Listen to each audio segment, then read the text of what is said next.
Anyway, we were talking before we came on, and well, might as well just keep doing it. So, Cash was on Epstein a little while ago talking about the list, etc. Uh, Myself, I haven't caught it. Neither Right. has Craig, but Steve seems to have. So, what were you saying there about that?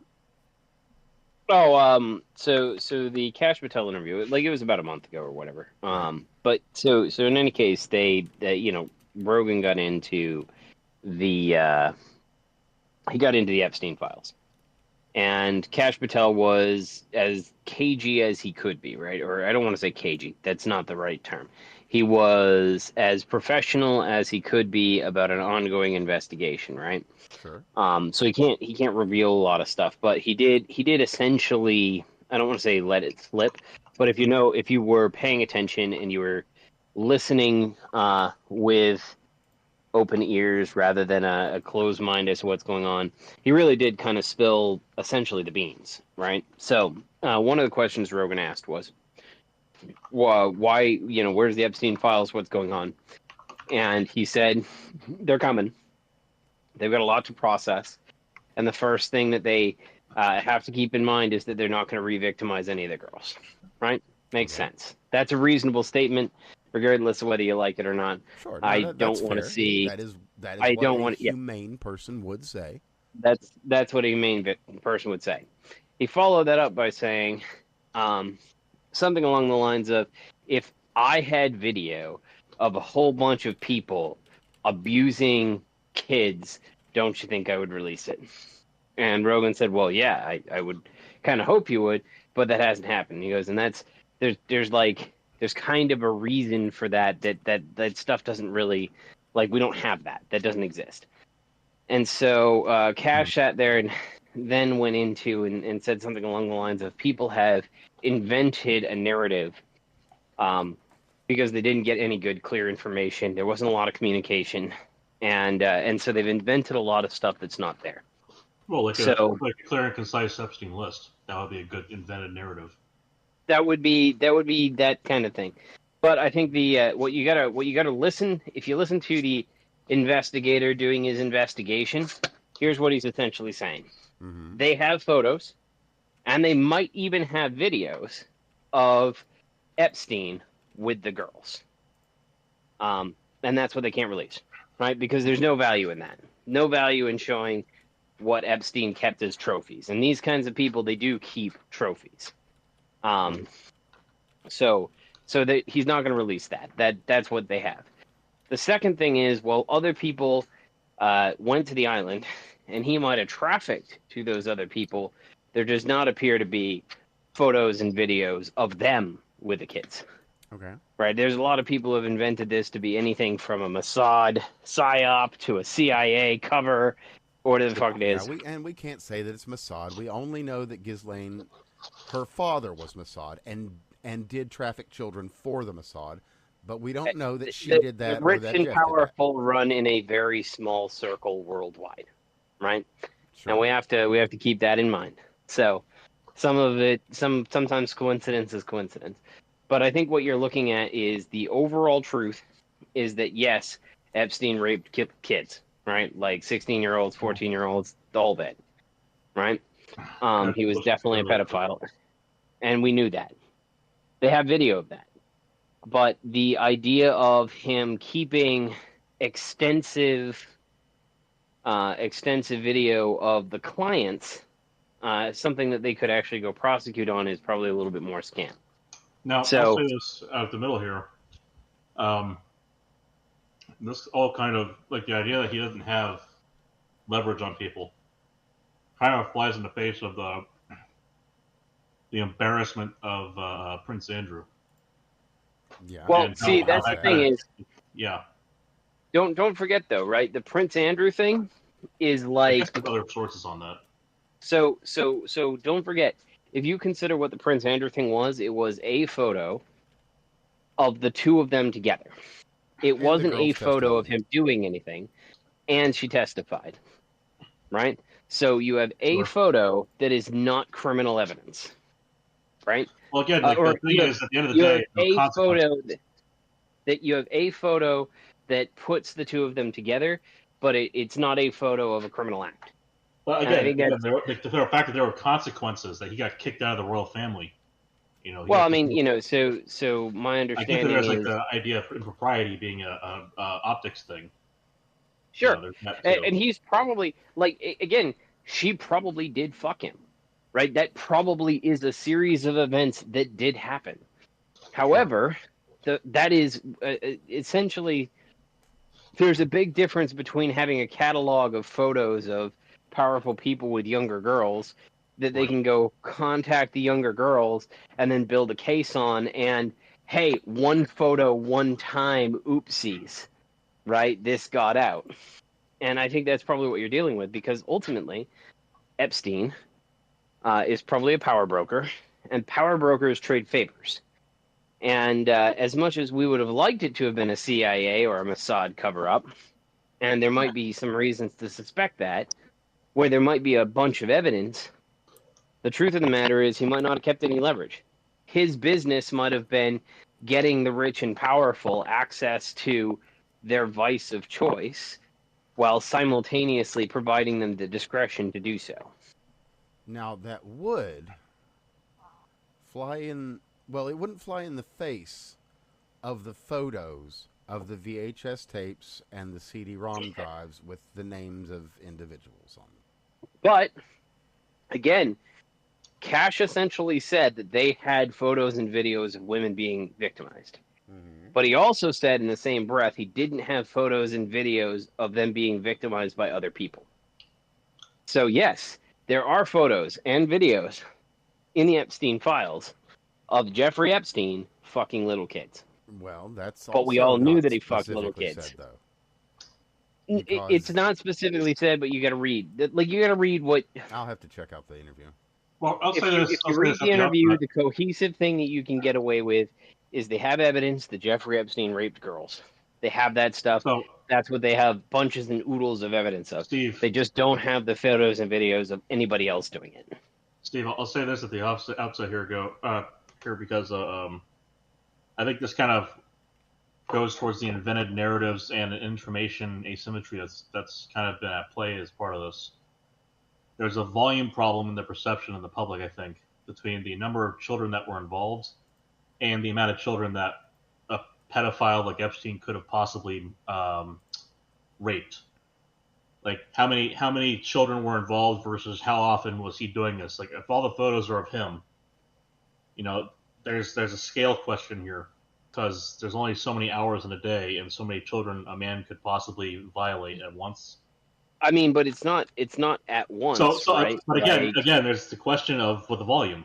That's all I'm saying is and all we have there's a is we discussion have of how a many kids it was. handful.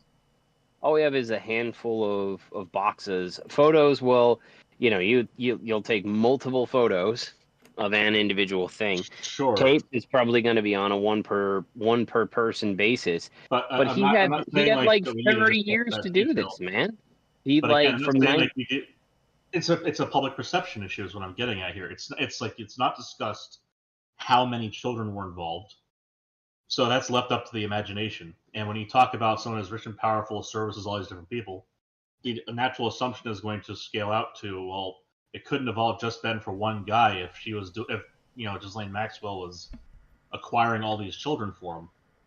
Yep. Again, what's left out of that very discussion is how many children were acquired, to where were they delivered, and how often and so on. What do we do with the Isaac Cappy video?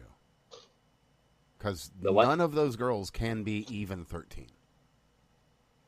Sure. You know, what do we do with that? And then, of course, the fact that he killed himself the day. Oh, it looks like a Roman bath with a bunch of like 10 and 11-year-old girls servicing the bath, dressed as you might expect for a Roman thing, like little togas and whatever. Yeah. I mean, again, I don't know where it took place or who was involved or like.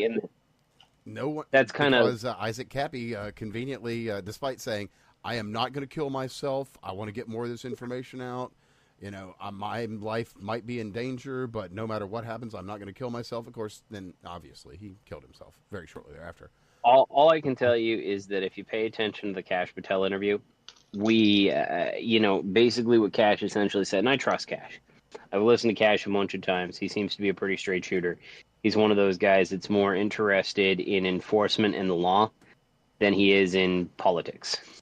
Realistically, I hope. he is. I mean, because he has said mutually exclusive statements. No, he really hasn't. He has in his time before taking the directorship or vice director, whatever. So he said, actually, I don't think he said it.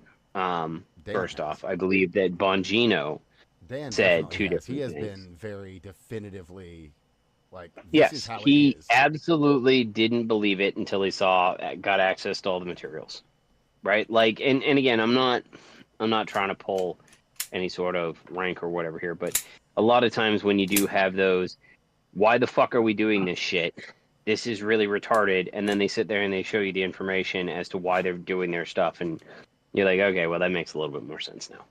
Like, I've had a couple briefings where they talk, particularly when they do their class, whenever they catch a spy, they'll do a classified briefing with us, and it's classified because they show us the pictures that the guy took or something like that.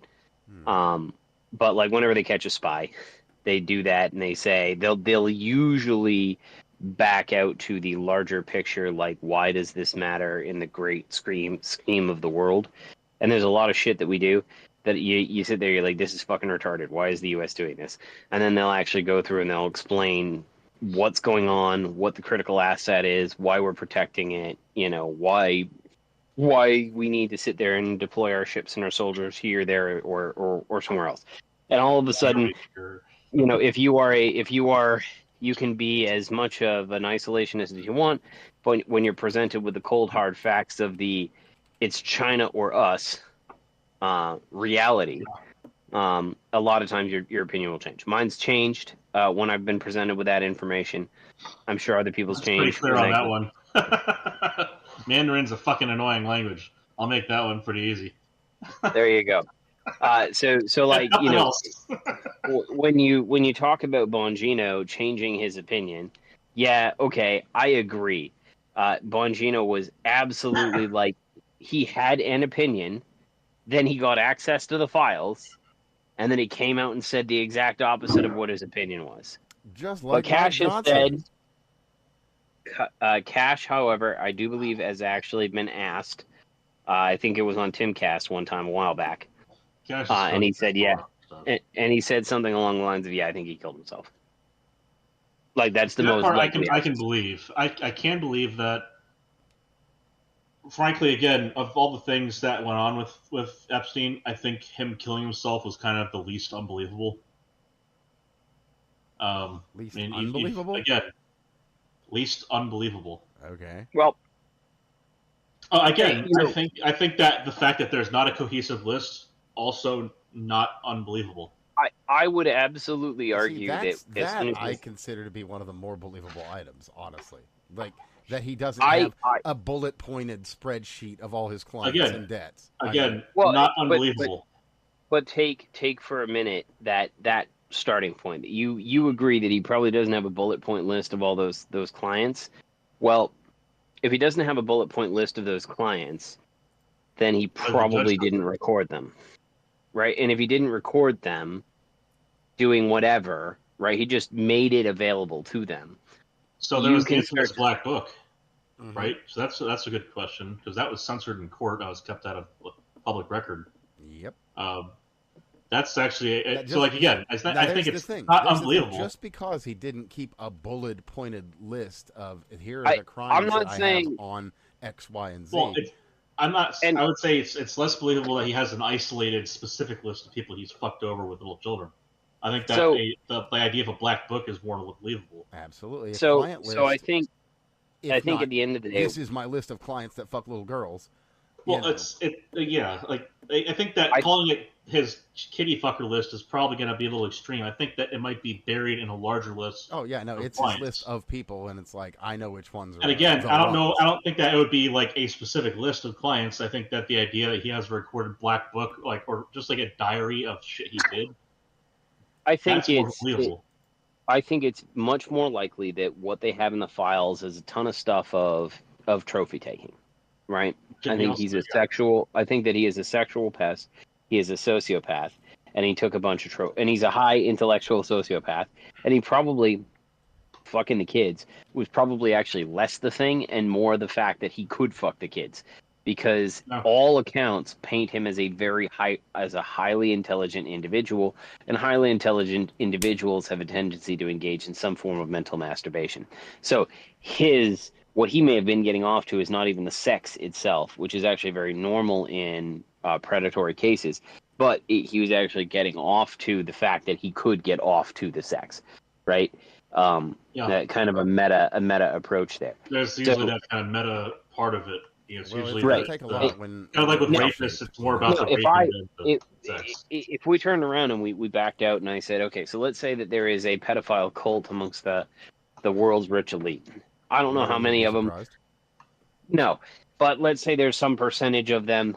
I mean, hell, let's even frame it as the rich and powerful. They've bought everything that they can. They've bought everything that they could want, and so they want what nobody else can have, right? And it's just that simple, that they are just that fucking vain, right? Sure. If I happen to be an individual who had access to these people, how much money could I make?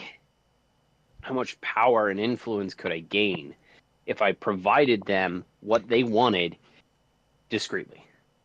And the answer is probably a fuckload, right? The drug dealer to the stars is going to make more than the drug dealer on the corner. Sure. Now, Right? Now, let me throw something at you here. Let me throw a little wrench in the works here. So let's say you're doing your thing, absolutely, whatever. You're making your thing happen, whatever your business is, your illegal, illicit business, and then a prosecutor comes for you, and a whole bunch of shit has to enter public record. Let's say you've got a friend that runs a place, we'll call it Farafago, and you piss him off, and you fuck around with some of his staff, and you're fucking with young girls there on the scene, and he's like, we don't do that here. We don't get down that way. And so let's just say Magnal Dump, the owner of this place, kicks him out, and then calls up the cops and is like, look, I don't like what this fucking dude was doing on my property, so can we just make this whole thing end, because I don't like this, and then works with the feds and the cops and everything, and gets a case together, and then high-level people drop the whole thing and make all the evidence disappear. And again, right, like, if I happen to be an individual, theoretical situation, obviously. If I happen to be an individual who happen to have access to people, and they wanted discretion, what will they trade for that discretion? Quite a lot. Now, that's why I presented that situation. But that doesn't mean. Well, no, hold on, Evan. Okay, hold go on. ahead. Go ahead, and I'll finish my point as well. So if you think that those people would pay or trade, we'll call it a trade, a lot for that discretion, then when I get caught, right, and I get caught in your scenario, mm-hmm. How many phone calls do you think it makes to make that stuff go away? I don't necessarily need to keep a log of them. Oh, no. Right? No, because I can fair. just wrap that's them up. Absolutely fair. I don't need to turn around and provide evidence. I can just go, the prosecutor comes to me, and I can say, hey, I bet you would rather find out a little bit more about Kill Bitten, right? Sure. Than me. And that would be a little bit more interesting, bigger feather in your cap. So that's the problem that you have. That's the thing. I'd like to actually lean into that thought for just a second. So, as you are working with the city, potentially the city and the state, and then potentially, federal people come in and say, hey, why don't we make this go away? And instead of working for yourself entirely, you go ahead and make sure that those camera feeds are feeding where they need to be fed. You know what I'm saying? Because once you get caught, a lot of people go state's evidence. They work with the people that caught them, so I that understand. they can not have the problems 100% that of they what would you're be saying. otherwise facing. But this comes down to, did he or did he not keep files? And the answer is probably that he didn't keep files on other people, but he did absolutely take trophies for himself. Okay, well, let's say And that's that the is case. that's the part of the problem that you have. If he didn't keep files on other people and he just traded favors with them, you're not going to have a lot of stuff to build a case on. And whatever case you may be able to build is probably not going to be something they're going to throw out in public until they lock it down. If they think they have something, but it's going to be based on piecing together pieces of evidence and putting everybody on the stand and getting witness cooperation and all that stuff, that's a really long, detailed process. So, like, what is he going to do? They can release the flight logs. They can do that for sure. But they can't do anything they can't release anything that would compromise any case that they have. And if they had something that was just outright damning, they would probably release it, right? They would probably turn around and blur the face of the child or whatever if they had an individual in power I would hope they who would could blur do it. more than just the face, considering what we're told is these videos. Sure, are. okay. Just to be real, Yes. you know. Yeah. But regardless, they could do a little bit of work on that, but my guess is they don't have it. And people have invented this huge narrative about why there should be a ton of stuff there. And the reality, the simplest explanation is that he traded favors. He traded favors with other people who had access to stuff, and that's how he was able to make things go away. Or, when he's sitting in a room with a prosecutor and they've got like a hardcore pedophile who's trafficked kids, you think, well, is that the cream of the crop? No, I bet you he probably does have fucking dirt that he traded to get some of that stuff dropped. Well, there's the thing. As far as we know, he was mounting a very serious case in his defense before the power went out and the guys all fell asleep and and everything stopped working, and then the helicopter landed on the roof and somebody spotted a gray-haired man in a wheelchair that was loaded onto it at the same time.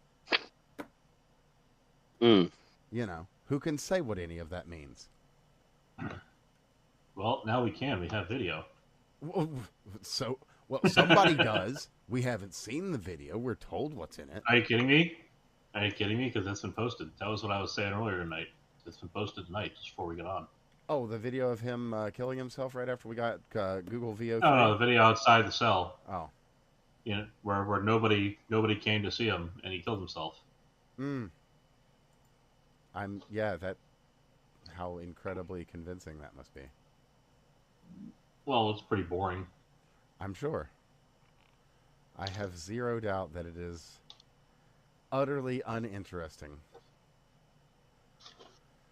Well, I mean, I have to ask again, like, there's certain believable and unbelievable aspects to what happened.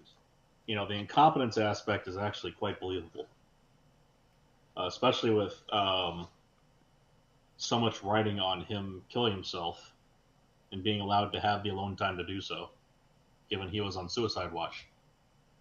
And lacking the equipment to do so, no less. Well, he stripped down, he ripped his sheets and killed himself. Of course he did. Well, either way, I mean, I've got you can give him like a fair mattress, I guess. I'll put a link up to his tweet on it, or his post, or whatever the fuck they call it on X now, so that people can actually take a look. And on top of that, I have a report here out of Axios saying basically the same old bullshit. Jeffrey Epstein, suicide client list, just whatever. There's no client list. He committed suicide, etc., etc. So I mean, think of it like this: a lot of good distraction. But think of it as a calculated chess move here, though. For up until 5 years ago, you were a conspiracy theorist if you believed in UFOs. Up until like fucking 6 years ago, you were a conspiracy theorist if you believed in MK Ultra. No, it's not if you believe in UFOs. It's if you believe in extraterrestrial UFOs. Oh, right.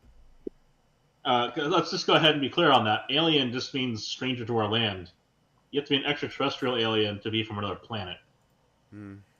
So, like, the nomenclature gets all fuzzy because people love the shorthands. But again, UFO just means you don't know what it was. Doesn't mean that it's not from here. Well, since we're talking about aliens, or it's unexplained phenomena. That's all. Oh, Well, yeah. So on to the other kind of notable topic of the last week, and as we're talking about aliens, we should probably, go into depth on that because it's. Well, there's been some riots recently in Mexico. Yes, actually, there have been riots in Mexico about Yeah, white What people go about? home. Yeah, I no, dude, heard. I've been in the woods for like 3 days, Oh and yeah, then Yeah, Mexicans are not. gringos that get other out. Yeah, Here, you'll love this. Gringos get out, speak Mexican or go home. Yeah. Learn Spanish or go home. Hmm. No more. No to gentrification, etc. Yeah, they're real Um, unhappy with they don't like our people who hippies. come down there, basically. They hate our hippies. You know what? I Frankly, mean, I think we should send more. I mean, at the end of the day, so with COVID, this was actually a problem back then, right? Like Yeah. when It was a everybody sat there, refuge. when they turned around and they said, "Hey, guess what? All of California, all you guys are going to be locked in your house. You're going to pay retarded taxes and a retarded cost of living." A whole bunch of the folks who could work from home went down to Mexico and just Oh yeah. basically jacked all the living rates and everything else there. Oh yeah, yeah. Yeah, I'll include Mexico City I'll became include a unlivable. post out of I Meme Zero. That's it's a good one. It's got a nice. Well, I'll just read off You're some for you. upset with I'll Americans. translate them for you. You know, not every one of our audience members is going to be a Latinx individual. So, I will do the translate. But they've got to kill white people, learn Spanish dogs. That is to say, Oh, don't that would learn mean about kill white Spanish people. dogs, but learn Spanish because you are dogs. Anyway, get out colonizers, American fuckers, and get out USA are just some of the classic entrants into that list of good times. So, And good so what you're feelings. saying is we need to send more of our hippies. Mm. Well, obviously they haven't added enough pacification and good vibes, so yeah, we probably do need some more down there. We should Good. see if we can get a good Grateful Dead cover band down there to get You the know what we could vibes do? right. You know what we could do? We could do a music festival by the border. And I hear those are really popular then- these days, I should say. See if we got Man. like an that was opening neat. in early October or something. That might be a good Yeah, time right. to do that when it I cools mean, down. like I think if we're going to talk about aliens and whatnot, we should really talk about Craigle's home state and its brand new branding. yeah. Yeah. Go ahead. Keep going. That's the alligator Alcatraz is just amazing. I love it. Oh, You I see that fucking love it that. flooded like over the weekend or something? Yeah, you know what was great about the flood is the image that was going around was AI generated. Oh, It's like really? an inch of water, maybe. Yeah, Oh, love yeah. It wasn't fucking underwater. It's above the fucking plane. It's I love that. Yeah, well, if I remember barely correctly, flooded. like there was a lot of rain, and this leaked into some of the seams in the building, and so like that's all it a really little bit was. of leaking. A little bit of leakage. Well, But there's two things. There's actually a whole bunch of stuff with Alligator Alcatraz that I really like. One, goddamn, DeSantis is a really good governor. Yeah, He sucks he as a politician, absolutely but he is shines a at great. that level of governance. He is This a is- great governor. This is And- why I and- said I want him to stay as governor of Florida. I don't want And- him and I'll running be the honest, country. I'll he needs be to honest. here. I would actually like watching him with what he did with Florida and this whole entire thing. I am very sad that he is not the president. I could see him doing this at a national level, sure, but I like what he's doing here. I think DeSantis's biggest flaw is that he likes to get shit done. He knows how to get shit Right. done. He knows how to operate the levers of power, DC but he doesn't has do that. like negative charisma. Yeah, And he's a very dad bod kind of politician, isn't he? He as far is as that shit goes. he is And we like shouldn't he is speak of like his shoe straight up choices. hyper competent. He is, and I've seen this, right? Like I run into this thing where you're a hyper competent individual, but like you just don't have the ability to be like you can tear down walls. You get 0 points in charisma, and that is really where he is. He is like His bar 18 skills intelligent. He is at least something like a 14 wisdom, but his charisma's like 6. Hmm. Yeah, he went for the Um, idiot savant. He went for idiot savant per early. he could have done so well for himself. And to be honest, I think Alligator Alcatraz brought him up in terms of like the MAGA Yeah, stuff. Like I he think so. actually was able to recover what I thought was essentially a death blow in the campaign.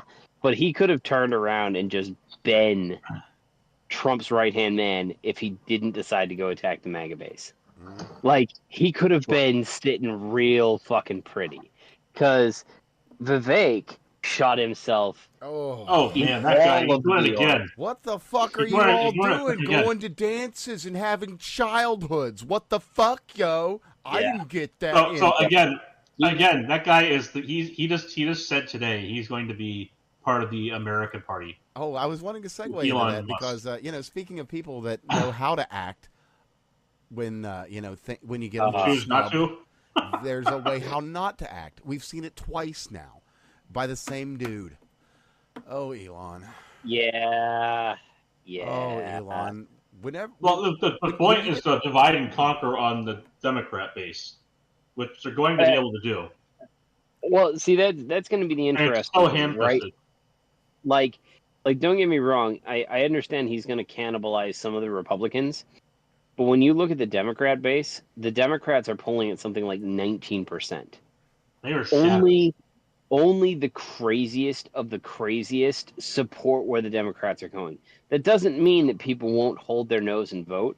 So the America Party could absolutely turn around and go in with something like, if we ignore the 50% that will go to the right side of politics, you're still looking at almost 30% that they can cannibalize from the I mean, Democrats. if he could pull a Ross Perot on the left, that'd be, for Yeah, one, kind of cool, and two, hilarious.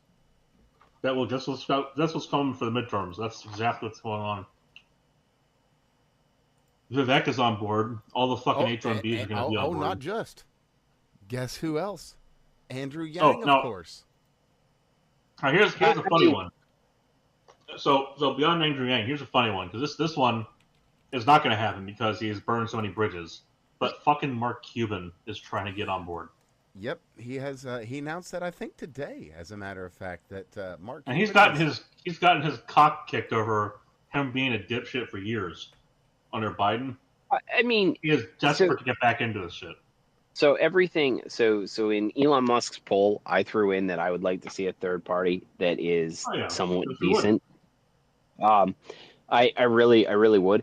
I would, the worst part about the Democrats going like off the fucking cliff is that left us with one option, right? Right, One real option. which I sucks. don't care if I have two sides that are bickering over details, and I have I would very much have loved to have an election where it was Donald Trump on one side and RFK on the other.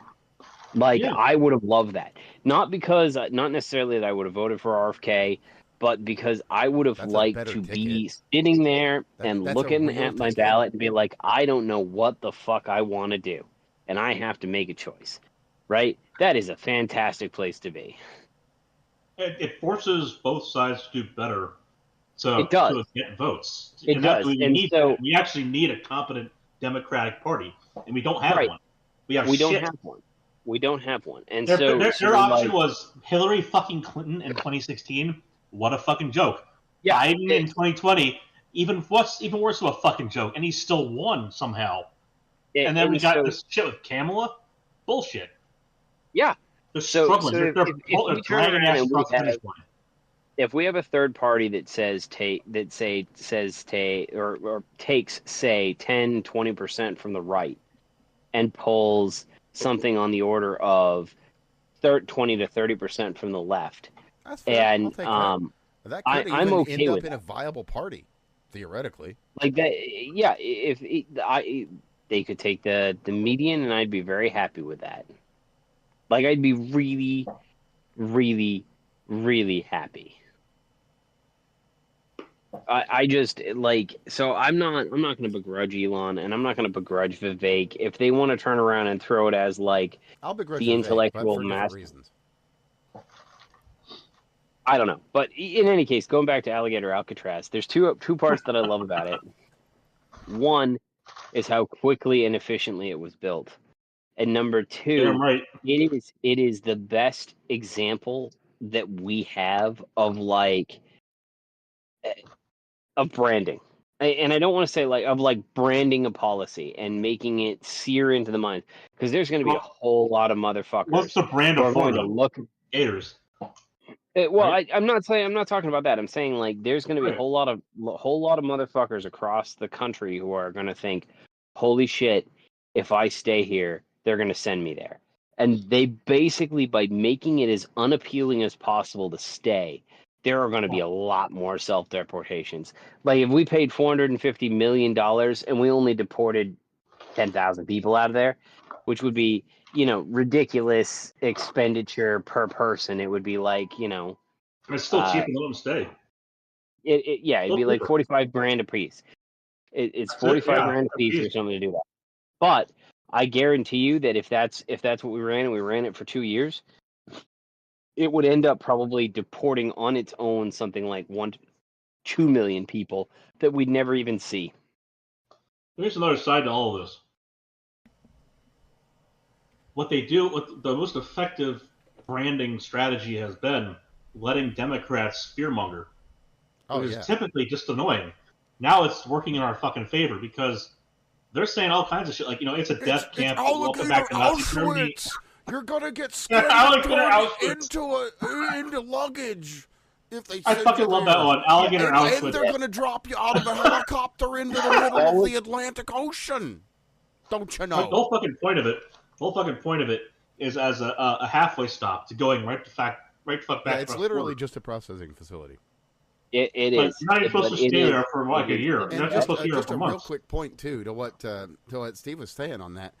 Not just the alacrity of the build itself, but of everything surrounding that. The legislators and the regulators getting together to make that all happen fast too. Yeah, permits were done in a day.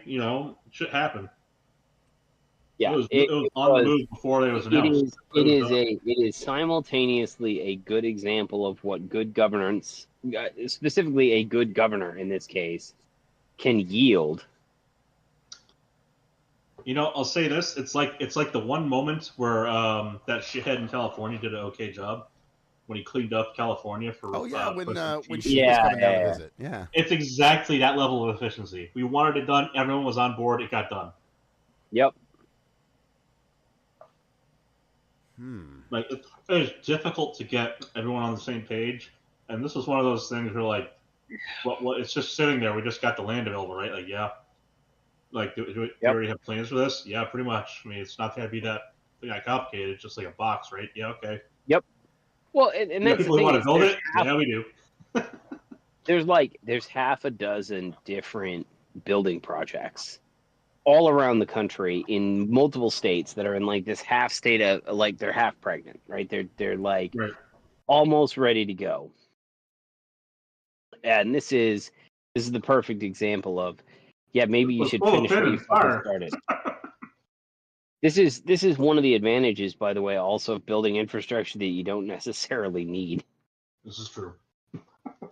Right, like it was a perfect storm because we had crews that were ready to work and didn't have a project. We had land that was basically sitting idle, but like it was available and obvious. Like it was right next to where it needed to be, a fucking airport. Oh yeah, just perfectly suited, out in the middle of absolutely nowhere, in the middle of a swamp. Right, it's in the fucking Everglades, which is just amazing because I gotta tell you, very few of the people who even go there for camping will want to be there. It's fucking 110% humidity and 90 degrees plus all year round. So, yep. If they get out, and the building is air conditioned. The building's got AC and it's got food and water and bathrooms. You're probably not going to want to fucking leave, and they're probably going to like let you go in an unair conditioned bus on the way in. You know, like you gonna it's gonna be like, hey, this is great. Oh yeah, here. Oh, we're getting a flight home. All right. And, I mean, in the just grand scheme on of top things, of it's that, gonna too, be we like should probably add in also, there's not just a stick. There's a carrot. You can just leave. You can hop on the CBP1 app, the now CBP Home app, yeah. and you can get on there. You can fill out your forms. You can say, hey, I'm sorry, I fucked around. I don't want to find out. Can I please have a ticket and $1,000 for free? And they'll say, why, yes. We'll give you a ticket right now. Here's $1,000. You're a big winner. Head on home. And maybe when you come back next time, you can come through the front door. Or, Well, and again, alligator like, Alcatraz. obviously, while we're going through the deportation phase, it is not a good time to talk about immigration reform. But we do actually need to get into the, like, hey, really what we needed was not necessarily less people, but we needed people who were vetted. Yeah, and like, so that when they came into the country, roll and we the need to H-1B revise the stuff visa back a process. bit, Yeah, well, not necessarily roll the H-1B visa stuff back a bit, but make But it less actually tied to an employer so that you can't be a fucking slave. Right? Also Like, that, but also roll it like back. But we need to fix a lot of stuff about the visa program. True. And we need to sit there. We need to bring people in smartly. That means we need caps on different levels of skill. We need to turn around and vet people who are coming in here and make sure that we can actually validate all their stuff rather than having this like flood of, in the H1 sector, we have a flood of Indians that are inherently problematic. A lot of the student visas have Chinese spies. Literally Chinese spies, not even Chinese Yep. citizens that are doing a little looking around here, and they're just like actual Yeah. intelligence agents. Yep. Oh, So, and by like- the by, just as a by the by here, I'm going to go ahead and throw in a link to it because it's so perfect. It's by Man of Bert on Twitter. It says, "We are so back." It's the classic Bart and Homer say, "No, yet." That one. And, of course, it's, Bart looking sad, saying, there is no client list. And then, of course, Homer is there to correct him and say, there is no client list anymore. Anyway, I just thought that that's so fitting. But please, continue. I don't really have anything else other than that. Oh, okay. Well, fair point. So then, I personally do think that the H-1B should be, at a bare minimum, rolled back to their initial intentions and difficulties, too. Like, they shouldn't be quite so easy to... Which, I mean, I'm sure we agree on that, because if they're not as easy to process and get through, they're going to be used more sparingly. Because we do, at the end of the day, we have O1 visas for people we need. Like, it's a whole other thing for the people that we need these people to do these things. Okay, well, that's what the O1's for. All right, Mac. But, so, I have one last thing to say on Alligator Alcatraz, which was there is fucking merch. There is. There is merch, yes. Yeah, I think it is brilliant, and I think that it would be lovely if every one of the fuckers that passed through there was sent home wearing a fucking Alligator Alcatraz hat and shirt. I won't lie, that would... So I went on Google, happy. and the first listing comes from relentlessdefender.com, and it is a greetings from Alligator Alcatraz shirt. It should be mandatory that they get sent home in Alligator Alcatraz merch that you can only get by being a fucking illegal alien who gets trafficked through there and sent home. And it should be fucking serial numbered. Holy shit. How many pages of this shit is there? A lot. I mean, I'm There's just on a Google, lot. and you know that they hate that I'm going to go on shit. Amazon and see. I'm going to go on Amazon and see if there's any Alligator Alcatraz merch, because I bet you the Chinese sellers have ramped up. No, there's if you go to Etsy, they've got lot. a Crocodile Dundee hat that is branded as Alligator Alcatraz hat. Oh, let's see. That didn't take long to autocomplete. Amazing. Hey, look! They got tons of them. Well, you know. I mean, look, Well, I'm not. you I'm might not need to buy a understand hat that. for your hat, so if your hat doesn't have an Alligator Alcatraz hat, there you go. Alligator Alcatraz, Nature's Own Border Patrol. This guy with fucking gators and a snake with ice hats. Unfortunately, I'm not seeing On a any. hat. I'm not seeing any big boy giant style trucker caps, which is a real tragedy. But Well, I mean, this is at least a baseball hat. You know, yeah. No, I mean they got the good and ones it's too. this. I would not post this for our viewers because, frankly, these are all Chinese sellers. And fuck them. Uh, brand generic. You There you want go. your alligator Alcatraz merch made in America. Exactly. I want to see. I want to. Oh, no, this says "Made in USA" and imported, so that's bullshit. Okay, well let me see what this Relentless Defender is. I just fucking love that the two gators and the snake have. It's now here's the thing, you can tell this person's not from Florida because that's a cobra, and they'd be facing like fucking pythons.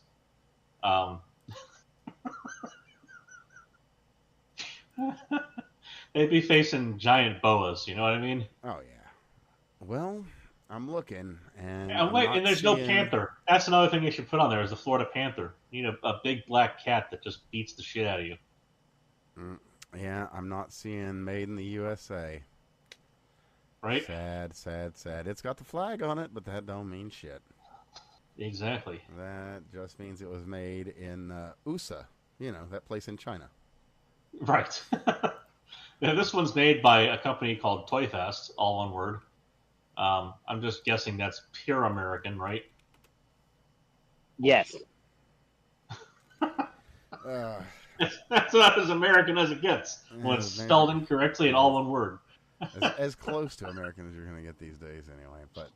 But anyway, since we're talking about illegals, we should probably talk about the other elephant in the room with the elephants. All right, and that is the old one.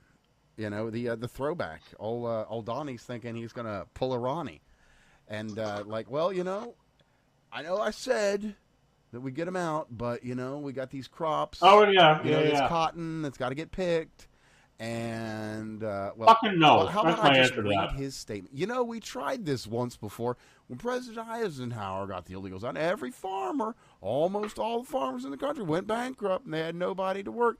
Well, I think you could team back up with old Hire American. You could do well. You can. You absolutely can. There's a whole bunch of teenagers that got nothing to do during the summer, and then there's a whole bunch of Optimus robots that got nothing to do 24/7. Well, this is the bigger problem that you run into is you turn around and they come in and they say, "Oh my God, look, we don't have Americans who wanna do whatever the thing is." I have a very specific. Make it a fucking gen ed credit for colleges. I guarantee you, we'd fix the problem. Oh, but the problem that you run into is that not only did hiring a slave class essentially sit there and lead to problems with wages in America, it also prevented the development of a whole bunch of robotics companies. Right? Yeah. And so the end result is that, and you could say, automation sat there and stole some amount of jobs, but this is fundamentally the problem: is illegal immigration has a whole bunch of people in construction, which we don't have any way to automate right now. Those are high-paying jobs, and we ended up gutting those salaries. They're not bad jobs. We ended up gutting those salaries in order to sit there and appease, Well, hell, I'll tell you, my own dad worked construction to put food on the table when he was doing college. Before he even went to college. He put food on the table for him and my mom and her little brother, who they basically raised. Like, well, I mean, the shit's difficult, but it's not undoable. Well, not only that, every one of us here on the show now, and probably a fairly strong cross section of our audience, however much time it takes for them to get to this episode, is going to have watched Office Space. And how does that end? Sure. It ends with an office worker becoming utterly tired of his completely sterile, boring life, and so he does something that at least he can feel alive and have some time afterwards to be a person. Right. And he gets into what? Construction. Exactly. Yep. Well, paving, actually, specifically. Well, yeah, but I mean, he gets, he's working on a crew. He's doing stuff with the guys. He went to, he got a job with his neighbor, or he got a job with his roommate. Or neighbor, or whatever. Neighbor, but yeah. like whenever we turn around and we talk about it, it fundamentally comes down to there's a lot of jobs that are occupied by illegals that we can't automate. Those jobs have their wages fundamentally suppressed. And the Artificially intellectual depressed class, too. which by the way, I'm technically a part of, would have looked when I went in if when I went in to go choose college, we didn't have the illegal immigration problems back in the early 2000s, which we still had then. But Yeah. it was suppressing wages then.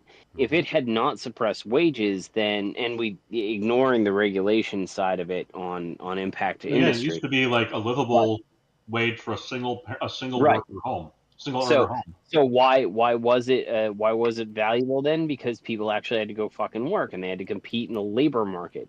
But as soon as we started importing illegals en masse, the consequence there Yeah. was You think that that all of not the Eiffel Tower, you think the Empire State Building was built by illegals? Fuck no. nope. The Nope. hell's American And labor? so these were very good jobs, and they were very good jobs, Mm-hmm. and they I paid a mean, lot it of money. wasn't easy. But It wasn't just easy, we but, have it was a good job. we have an excessive excessive amount of labor and not enough jobs to fill them, and so yeah, all of a sudden, all these people end up eating shit. Yeah, race to the bottom. Yep. And that, So yeah, well, go when ahead. we look at farming stuff, that should have been automated a long time ago. There are plenty of companies that have been working on robots that could go Oh, out yeah. in those fields and pick those crops Well, at a there's much new lower one, cost. a fairly new machine specifically for blueberries. That They put like, out- Oh, yeah. because There's you tons of couldn't them. pick blueberries. There's no machine that would pick blueberries until like in the last few years. And So now you got the there's a auto machine. lacquer. It'll pick blueberries. All you got to do is make sure they're in a row. Yep. Yeah, no, it's And crazy. like, So like they still hire. So like there's a blueberry farm south of where I am. It's awesome because one of the things you do there is you go there with a bucket and you pick your own blueberries and you have fresh blueberries, Good time. which is great.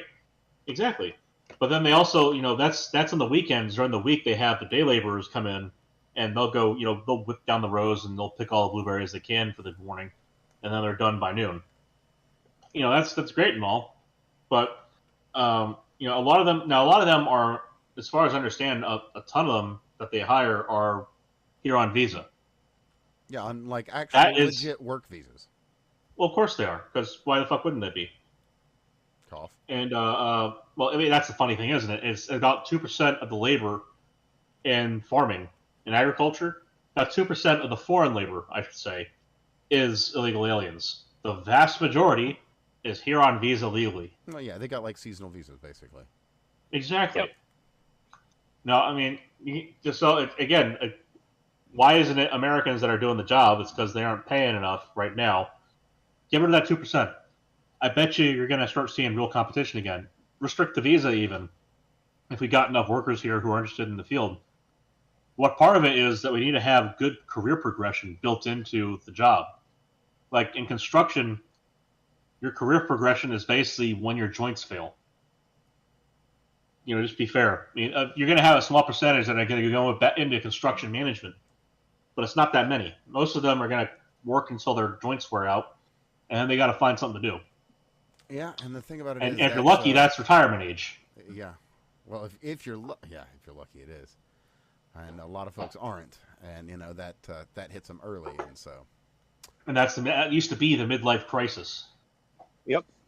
Same That for used to be factory around work, too, 40. for that matter, because factory Yeah, work yeah. once upon a time used to be a lot Well, more intense than it and is that's these the days, thing is because there factories is have had a lot of this innovation in. Well, we have in- air hammers for construction nowadays. Like, it's not all bad.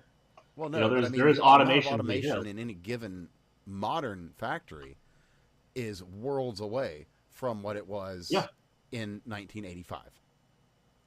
Well, as an Whereas example for construction, your there's average the construction 3D printing. site is still guys using tools. They're using a lot better tools, but it's still a bunch Yeah. of guys using tools.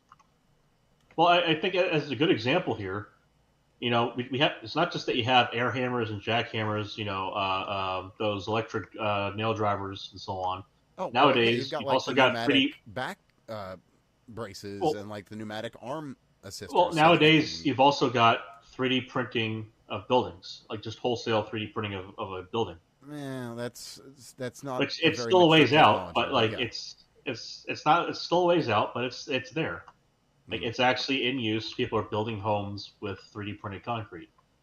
They're a little Which, garbagey, but you know, yes. yes, they're not I would not want one. Same. That's the easiest. That's the easiest explanation for everyone. Is do you want it? No, But that said, it's an early technology, but it so exists. It fair, exists. and that'll theoretically get better. I mean, they'll probably have to come up with specific concretes for that sort of thing, but Well, here's a good example of how that fits in. So it used to be that most houses were built out of brick and cinder block. Then we moved on to the standard panel construction we do now. Where we do wood framing and we do plaster layups. to be fair, Like that's a that mostly U.S. thing, actually. right. But again, it used to be it was all brick and cinder block. Going back to concrete with these 3D printed houses, like that's going basically back. That's taking a step backwards as far as our national technological progression on construction in terms of materials. It's not really a step But backwards. only on It's the more of a surface step level. sideways. It's only on the surface levels. What I'm getting at there, it's not really a step backwards. It really is a technological leap in that it skips a lot of the manual labor that goes, because if you want to lay up a frame section and put it into a building, if you're gonna frame up a wall, you have to nail all that shit together. It doesn't matter if you're using a nail gun or you're using a hammer. You still got to nail it all together. It doesn't matter if you got a jig and you have some guy throw lumber in there, and another guy go ahead and pop the nails in, and you're done in like a minute. You still got to actually do that part. If you're putting up the wall with a 3D printer, you no longer need any of those guys to do it. Yep. You just got to watch. Yeah, fair. And that's one of the bigger problems is that we could have moved to better higher tech labor in the sectors that when the left comes out and they're like, how are we going to replace these people? Those jobs would have gone to robotics. Or all of them would have gone on to the robotics. other end, we could look at some of the modern construction techniques, like the most modern in the I gotta ask, who needs a cotton gin when you can just have the slave twisted up by hand? right. But the point I'm making, that's there, where we're I at. completely forgot. Northern Europe, where they're doing prefab building sections, and China. Say what you will, but they're doing prefab building sections where they can throw up an apartment complex room by room, because every room's just built. And it's like you put the one on top of the other, and it's just like a Lego building. Now, let's remember there's two sides to that. Tofu dregs, yes. Yeah, all the quality. And then if we're going to talk automation, the engineering side of this and the design side of it, very smart, very forward thinking. Yes, the Americans are going to be dumb enough to buy this. Let's do it. They hadn't been, though, is the thing. So Well, so here's the other side that I was going to bring up as far as automation. If we're going to ever import it instead of fucking export it ourselves, let's not forget that one of the greatest AIs that we've ever known to date was just a fuck ton of Indian people. Tay wasn't Indian people. Okay, we're not talking about Tay. Oh. But you know what I'm talking about, Steve. Yes. Yeah, it was a big deal. Like it turns out they hired like 700 Indians to type responses. It was so funny. Well, and this is one of the things that's always fascinating is you listen to these tech bros, and the tech bros come out and they're like, AI is going to fuck us all over. And you're like, every time I interact with AI, it's like I give it a prompt. Don't get me wrong. I've watched it advance from what it is. It is definitely at the point where it is generally better than a search engine. It's like a research assistant, like a shitty research assistant. I was going to say, right? It's shitty, but it's there. That's kind of where it is. It's better than, like, and I don't even want to say that it's better than what Google was 10 years ago. It's better than what Google is now, because I'm pretty sure Google gives you shitty Google's not actually a very high bar, but nonetheless. It's gone to shit, yes. It's gone to shit. I think that they have learned that they can keep you searching and generate search results and get more clicks by not giving you what you want right away. And there's actually a couple people who have actually investigated this. But when you start talking about things like AI does do a better job of search for the most part ish, as long as you know what you have to know the information in advance because it's wrong at least as often as it's right. All right, I want you guys to look at this photo of a hat because it's fucking funny. I just want you to see exactly how little effort was put into this fucking thing. I just want you to just look at the fucking how it's cut off. Wow, that's it's so bad. It's so shit. Man, wow. This is the kind of hat you expect to see I would expect to see a fucking illegal alien selling these hats on the side of the road outside of the place. The only problem is they forgot to get it to clip on the top and bottom. Well, you know, right? what I love. So Asmongold actually sat there and pulled up. He does a pretty good job of clip curating, and he was talking about how ICE was given their orders to actually go after fucking 3,000 illegal immigrants a day. Nice, right? And it's important to say the illegal part, even though we all know what we're talking about here. And so they started going after the Home Depots and all the other places where we know where these people are. Right. And the fucking kerfuffle of the Home Depot. So they turned around. They apparently one of the times they went out to go raid a Home Depot, they went and raided a homeless encampment down the street, and there was a dude out there with a "fuck ICE" sign who happened to be an illegal alien, and you're Asmonds was like, "What the fuck are you doing, bro? You don't hold up the sign and wait for them to come get you." Jesus Christ. I mean, that's like walking up to somebody and, just shouting at them, "Hey, shoot me, bro," when you're in Kenosha, Wisconsin. It's just a stupid thing to do. Why would you do that? Or shouting, "Don't taser, bro," at UF. Yeah, any of these. Why would you do that? Oh, my God. As a quick note on that, too, as a knock-on, I saw a post earlier today. I'll try and find it, but it was somebody looking at the heat map of California roadway traffic, and everything was green, other than a couple of yellow spots in San Bernardino and downtown LA. Huh. And they were like, "I have never seen LA streets this uncongested." And of course, if you're watching live right now, you'll see a couple of Facebook listings for some trucks. You know how trucks have been real hard to find lately. Apparently, there's lots of trucks, some with high mileage, some with a little less, but a lot of trucks are showing up for real cheap. All of a sudden, in the New York, New Jersey, California, just in the places you might suspect that there would be lots of work trucks that might suddenly become available. Good. Yeah, it is. So. Honestly, come back the right way or stay out. Working Americans, they can use those trucks. Those damn good right. Deals, man, they need those good deals. They've been beat down for so long by expensive everything. That's just bring it by the police station and have the doors checked. You know what I mean? Couldn't hurt. To be fair, or do it yourself. You might find a cool surprise that you can later get rid of to some people. Yeah, you might have to flush it down the toilet, but also a possibility. Yeah, and be careful because they say that a microgram can kill most people. So whatever. Exactly. Just be safe. Be safe. It's a dangerous world out there, so it's important that you practice safety in these dangerous times. Oh, and by the way, keep all the contact info for the person who sold it to you, just in case if you're at the police station, they pull out a nice big brick. You can go, "I know exactly who put that there. Here you go." True. But the other point, too, on this criminal alien or illegal migrant or whatever you like, whatever term you prefer. Illegal aliens. I like That's a legal term for them. Alien personally because it rolls off the tongue so nicely. Criminal alien. I like illegal alien because it's specifically what they are. So I'll be honest here. One of the things that the left does very, very well is they simplify things. So it's compression, right? And sometimes you can get a compression file that is, and that's kind of where I'm at. You can get a compression file that accurately resembles the image, and sometimes it doesn't. So they'd sit there and they've compressed it into, say, immigrants. I think illegals is the better Yeah. term for the right to It use. is.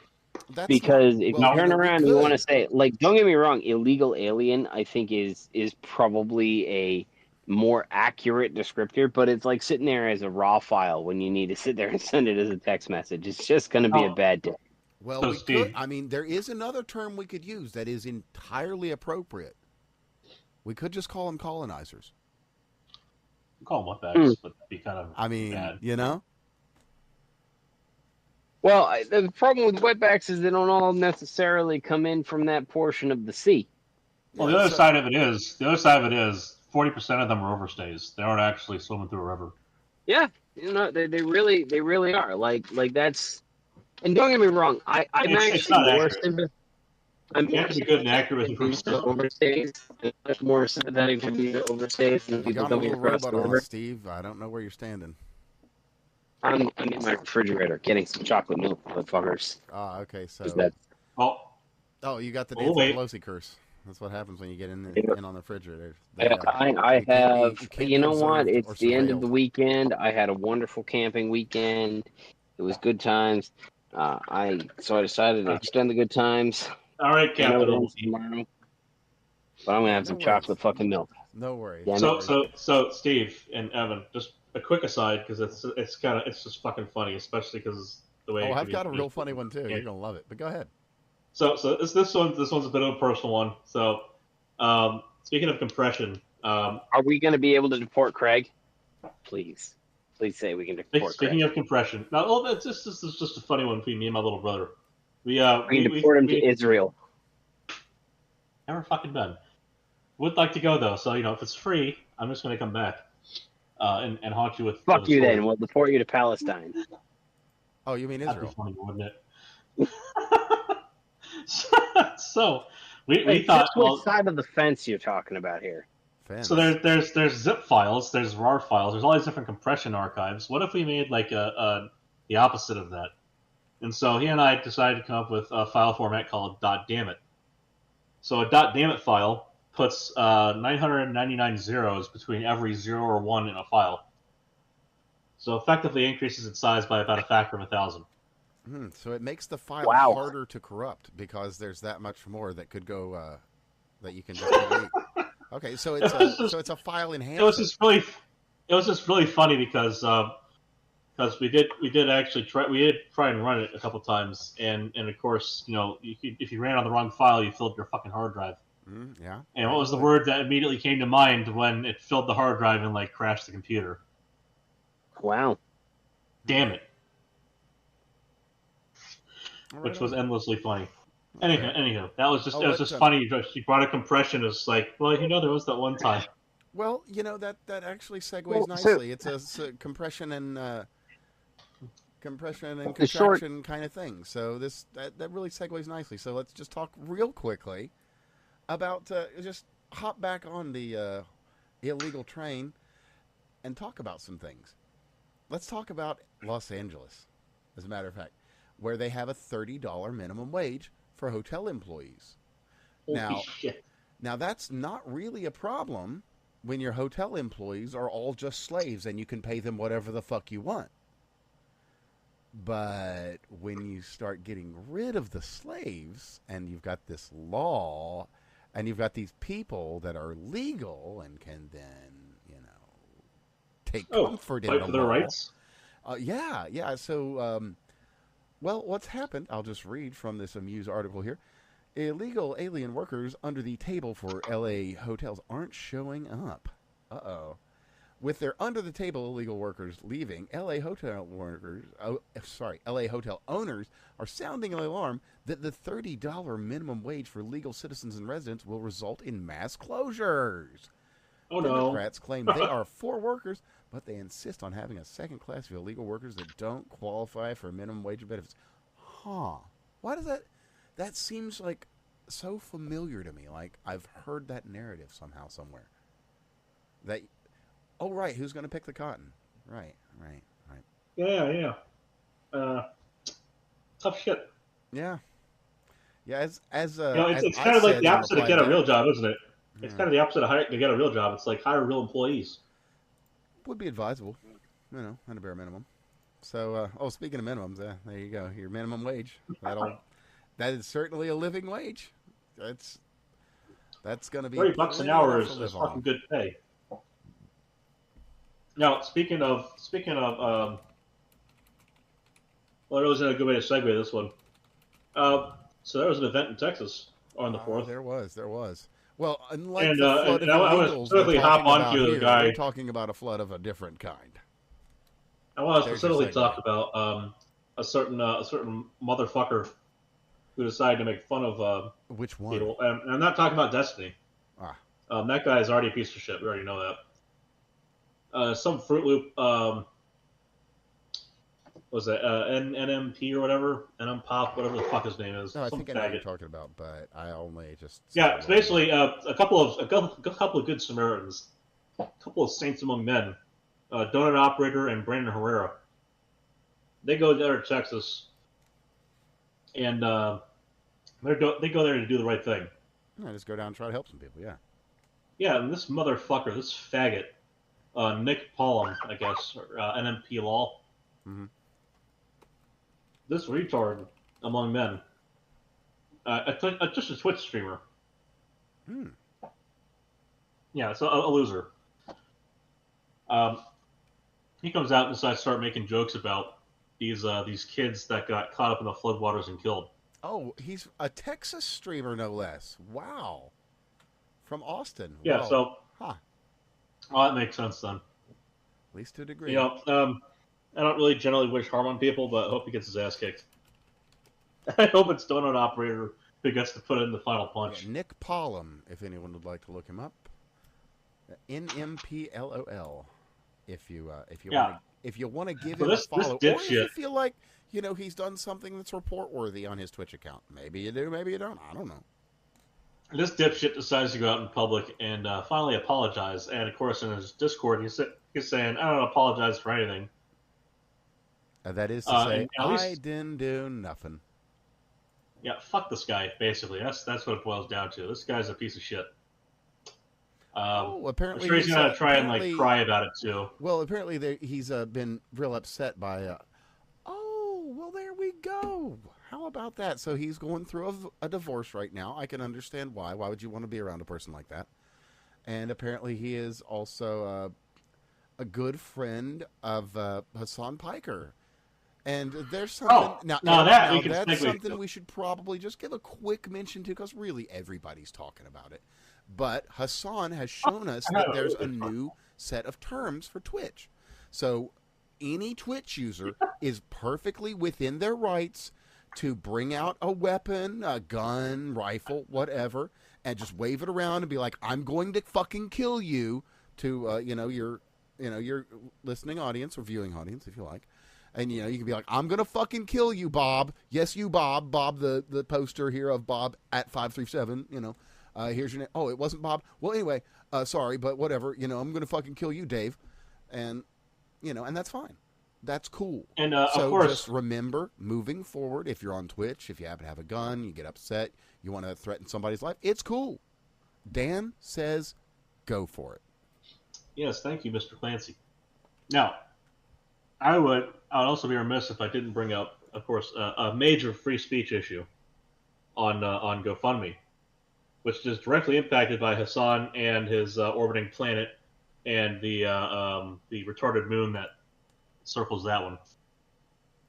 So I've gone ahead and posted a GoFundMe link for you guys to view at your reading pleasure. Now, I know that you've been running your own GoFundMe on this. Yes, that's the one.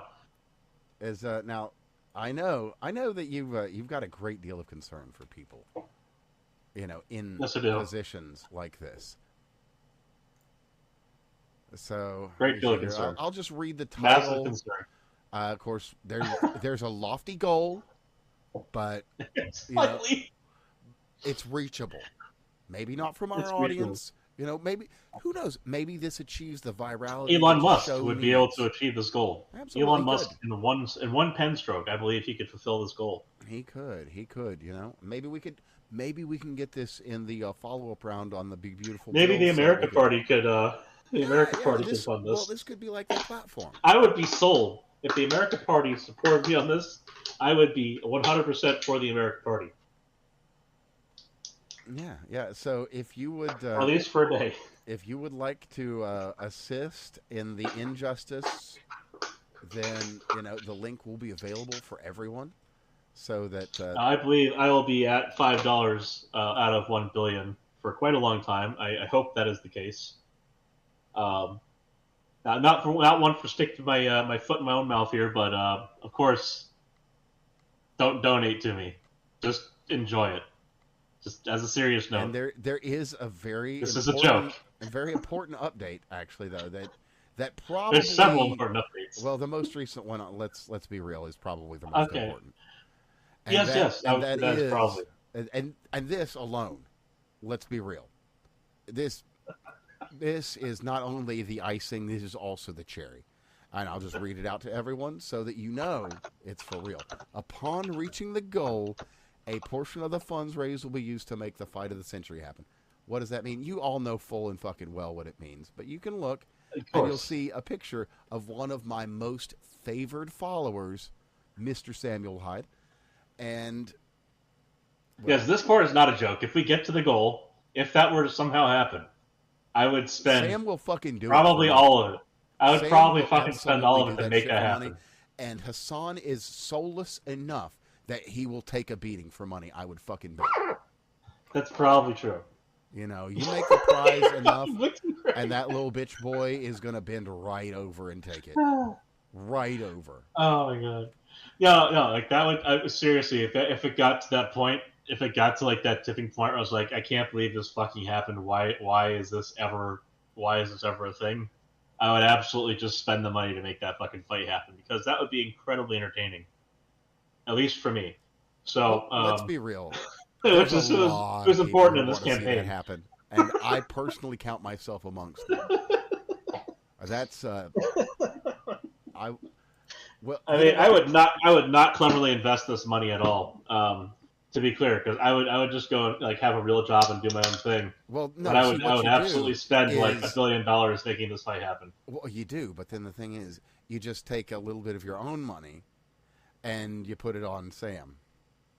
Because I mean, Right, we exactly. know how this is I going to go. I would spend about half of money making the fight happen. I would spend about the other half betting on Sam. And there you go. There you go. And then I would make more money than I made with the campaign, and then I would probably split the winnings among everybody, and like keep my $10.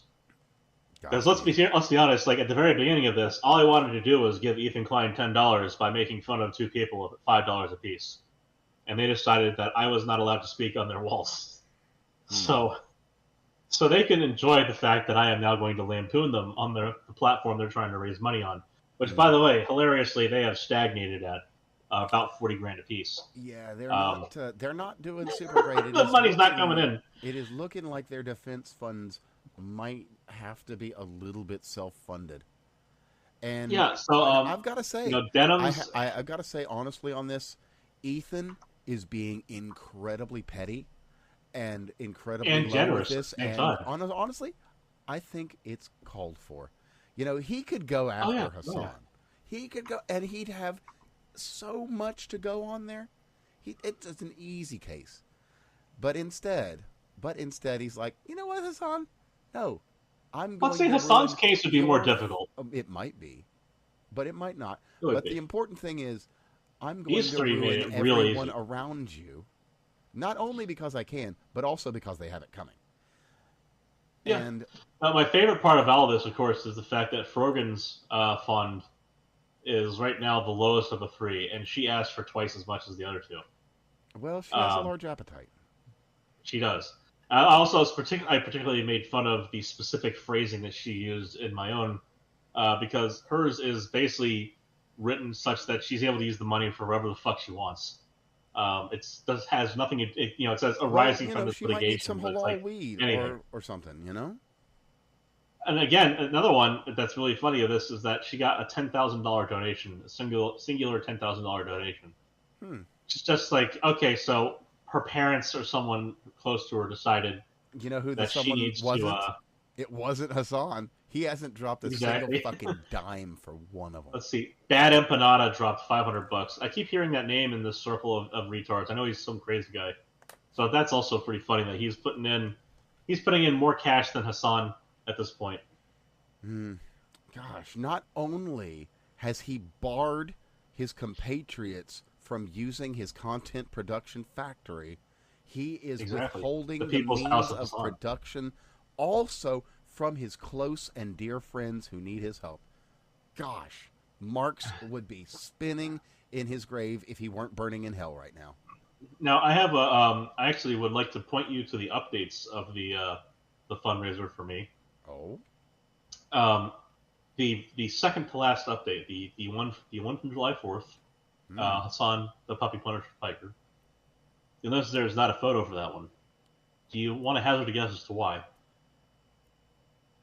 Well, I saw a comment here as I was been reading the show chat, and it seems that you may have included some imagery that was not There was kosher. an image. There was. It is no longer there. Yeah, it wasn't exactly. It was neither kosher nor halal apparently. Oh, wow.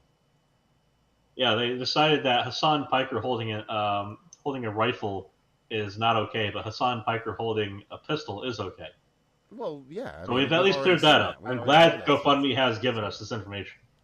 Oh, okay. So we've learned a new set of terms too for GoFundMe. Well, that's great. Exactly. Learning experience. Excellent. Good time. Also, I would like to point out that the third update absolutely is also true. That once the goal is reached, we'll absolutely put together a planning committee to establish a research project on determining the exact size of Hasan Piker's head, just so that we know its relative size compared to his shoulders. We need to know this. This is important public information. It needs to be out there. This is desperately needed in the scientific community. Exactly how small is his head? I cannot stress how important so small that is. That Charlie Kirk's face would be in scale. There's the inquiring minds want to know. Small. That is very small. It is. It is. That is SMOL small. It is adorable, even. But inquiring minds want to know. They do. They do. Exactly. And now here's one that, for some fucking reason, I have not seen a lot of people talking about. A couple of folks in our circles, obviously, but not a lot of play on this. And that's on fucking July 4th. Big Don Treasy was like, "Hey, fuck property taxes, am I right?" Yeah. And fuck yeah, man. He's like, so I can't remember his exact phrasing, but it was like, we want to get rid of property taxes. Yes. It's kind of wild that we still have those in this country. Yeah, it'd be really nice if I just owned my property and didn't have to pay rent on the property that I own. That'd be pretty dope. I'd like that very much. In theory, of course, you do own the property. It's just that the state gets to somehow charge you for that. Yeah. Yeah, exactly. If I don't pay for the property that I own every year, the state can take it. Huh. Yeah. Oh, so now, I'll say this. In Florida, it's nice that we don't have an income tax. And part of that is because we have a property tax. Mm-hmm. But we also wouldn't need that if we just laid waste on our excise taxes instead, which do bring in a large portion of the state budget. So, better to just, say, tax alcohol reasonably, mind you. And again, the other side of this, of course, is it comes down to the founding. It wasn't just fuck taxes. It was no taxation without representation. Oh, you know what? I would say in Florida, we are adequately represented. I would say that in Florida. Making good inroads on that, at the very least. I think in Florida we have a good case to say we're adequately represented. The founding fathers, we have delegated their fucking muskets and just say what the fuck is going on right now if they saw this. Oh yeah, at the federal level they'd be fucking all over the place. But that said, I'd say in Florida we got a pretty good we got adequate representation. We got alligator Alcatraz up in a few days. Man, that shit was freaking awesome. So that is the scale that we can. If someone decides that they want to box your car in at the intersection, you have every right to run their ass over. If you want to, defend your home, you can. You can say pretty much whatever the fuck you want here without any consequences as far as politics. If someone else wants to be an asshole about it, fine, whatever. You don't have to deal with them. We got millions of people here. You find another niche. The liberals are more or less in check, and for the most part here, they're confined to their big cities where they have their own meat grinders. But even then, in the big cities, I mean, fuck, the gangs in this area are more conservative than they're fairly like they are willing to go out of the way to shut down protests with the police, which is fucking wild.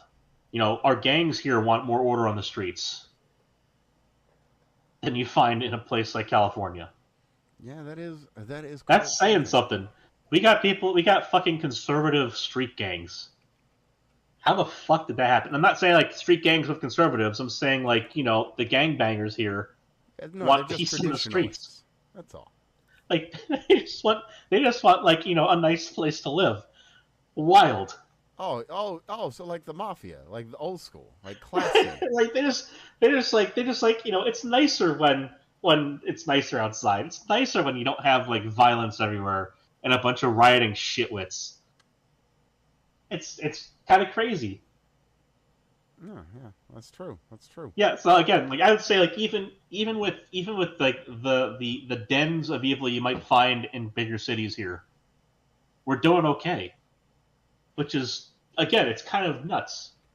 I'm glad that somehow we got that worked out.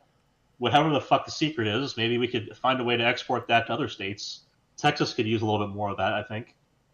Yeah.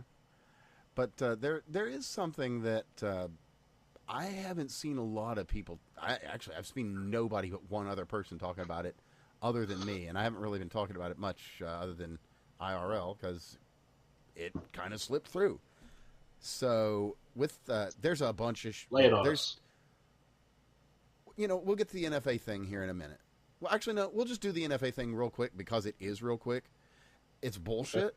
but some interesting things have happened there. So Short and the HPA were both part of the BBB or the OBBB because they couldn't use the BBB because that one's the fucking whatever demonological Soros bullshit. Anyway, whatever. So there was it was going to take short-barrel rifles, shotguns, and any other weapon off of the NFA, and was also going to completely remove suppressors from the NFA. That got axed by the Senate parliamentarian, and as we know, the GOP are a bunch of fucking losers that didn't do what they could have and just say, oh, well, fuck you, you're fired. We don't want to listen to you. Because they did do that. Why does the parliamentarian have power in the first place? That's exactly. kind of the bigger question. The thing about that I think people should be asking. Well, the reason why in this specific case is the parliamentarian had power because of the Byrd Amendment or whatever. So it's like, well, this isn't specifically about taxes. Bitch, what the fuck? It's about a goddamn $200 tax specifically and literally. Also, that $200 tax is, according to SCOTUS, and an old fucking decision from like the 70s, the only reason the NFA can stand because otherwise it would be a direct infringement on the Second Amendment. So, we did get something passed in that. I, personally, last week I was talking about it, and I was talking a bunch of shit. Yep. It looks like I might have been utterly incorrect in that. My thoughts were, okay, you lower the tax to 0, we have no avenue of attacking this anymore. Well, I was 180 degrees off on that. Because if you lower the tax to 0, there's no tax. And if there's no tax, there is no legal authority under which any of this can exist. Now, is it a longer, harder fight? Yes. Is it going to cost money? Yep. But it might just be a game over for the NFA and suppressors being hard to acquire. Because this is going to put it to the question. And the question was answered before. This can only stand because it is a tax, because there are monies exchanged. Well, no more monies, no more tax. Well, what the fuck is it? I had mixed feelings on the big beautiful bill. It's the first time I've seen a spending bill that's got stuff I like in it. Right. and realistically, like by the time you got done, there was nothing that I didn't really like in it.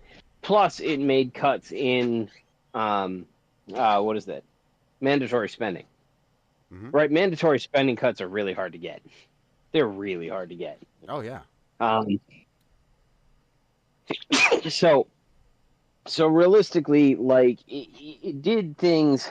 I know everybody. I was kind of mad that the cuts weren't deeper. That's more or less my largest complaint with the bill. I would really have liked to see it be budgetarily balanced with deeper cuts. But overall, and actually, I would like to see it be a surplus with deeper cuts. I'd like to see the doggy cuts. Right. Yeah. Yeah, but that's most of those were discretionary spending. I mean, I'm not seeing why this can't be a bill. That was what was promised. That was what was promised to us by the one congresswoman who was out there leading the charge. I'm not saying. She was saying we put a preamble on it and we stamp it and we pass it. And I said, okay, that sounds awesome. Where the fuck is it? Yeah, I'm in agreement that I want to see the doggy cuts. And when Elon Musk was out there sitting there and protesting the big beautiful bill, like he did have a point. He did a lot of work to identify shit that we could cut that would generate like 1.6 somewhere 1.6 and 4.5 trillion dollars in expenses per OMB stuff if we just codify that. Like, all we have to do is pass a bill that with a preamble on it. Okay, where is it? Yep, that's all you have to do. They've got the House and the Senate. They can ram this through. We saw this shit happen with Obamacare. This should not be something that you guys wait till next year in 2026 to do. Yep. You should be hammering stuff out at a high speed, just crank it out. And have so many fucking wins that we can point back and say, I don't know what it is that I care about more, but I can vote for all of it in 2026. That's what I want to see. It would have been very powerful to drop that before the BBB, right? Before that whole entire thing, if in May they just turned around and said, yup, here we go, fuck you. That would have been great. Oh, yeah, sure. And its staying power is the thing. You got momentum on that kind of shit if you just run it through. You don't have to wait. You're not going to run out of shit to do. Like, that's the one thing about a lazy Congress is there's so much stuff to do in this country. It took us so many lot of things years to do to get this deep in the hole. So, there's plenty of fucking work to be done. There's so many fucking wins that you have on the plate, handed out, ready for you guys to snatch off of it. There's nothing you guys need to wait for. Now, that said, there is another one that I was wanting to go into before I even got into the NFA bit. And this one, a little bit personal. I'm a car guy. Oh, let's see. Okay. But the corporate average fuel economy standards. Yeah. The CAFE rules do exist, but they are merely suggestions now. Up until fucking a couple days ago, if you tried to make an S10 or a Cavalier or any of the Dodge K-Car series, you can't. You can't make a diesel car in America. To be fair, who wants a K-car? The Reliant that's the red, green, and me speaking. Fucking garbage. But you legally cannot build one in the States. Well, that's not true. You legally can build one. You will be charged a gigantic fucking fee because it's either not going to meet one standard or another. Well, guess what? All of those fees have been axed completely. The CAFE rules, effectively, they're gone. That means if Chevrolet felt so inclined, they could build the S10 that we had in the 90s as a 2026 model. With brand new engines, brand new everything. You could have an S10 that might get like 25 miles to the gallon. Which, that doesn't meet the 35 bullshit that they want. But what did an S10 used to get? 15? Maybe. So you could make a good small truck, but you legally can't right now. Well, I shouldn't say that. Up until a few days ago, you legally couldn't. So it will be very interesting to see what happens in the automotive world with this, because they're not going to have. There were cars in the 90s. There were cars back in the 90s that would get gallons per mile, man. Yeah. But they were cool. They were cool. They were very cool.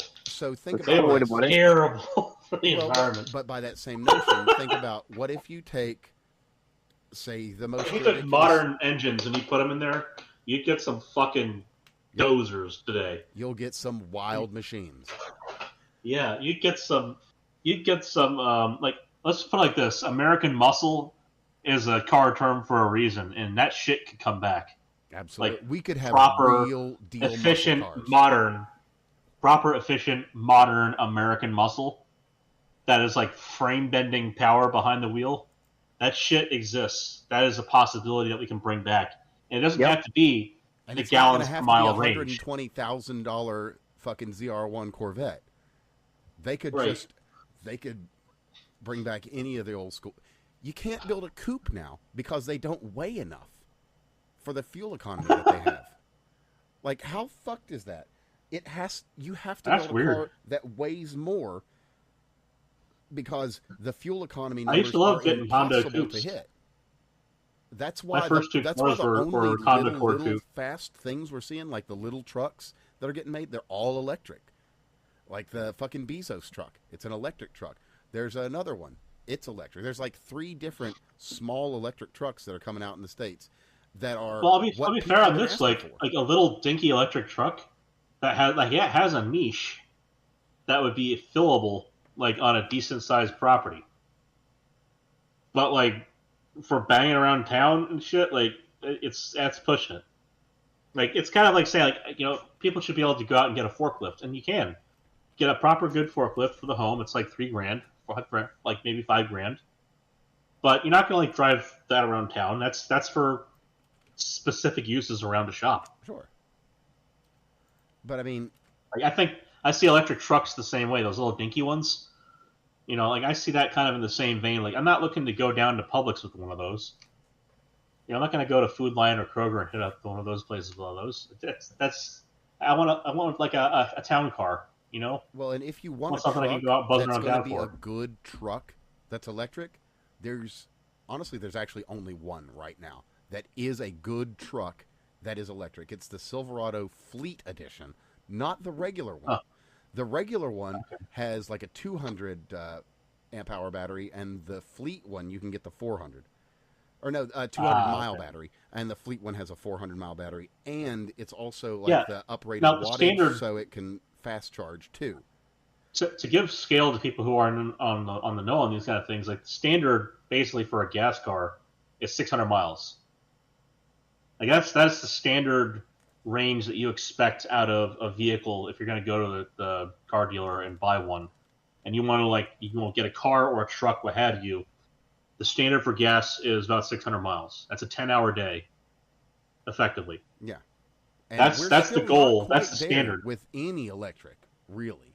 Yeah, electric, like Teslas are getting close, but like the thing is with the gas car that makes it different is you pull in off of the highway after 600 miles, you go to the gas pump, you fill it up, you're done within 20 minutes and you're out of there. Oh, 10, 20 minutes. Tippity tip top.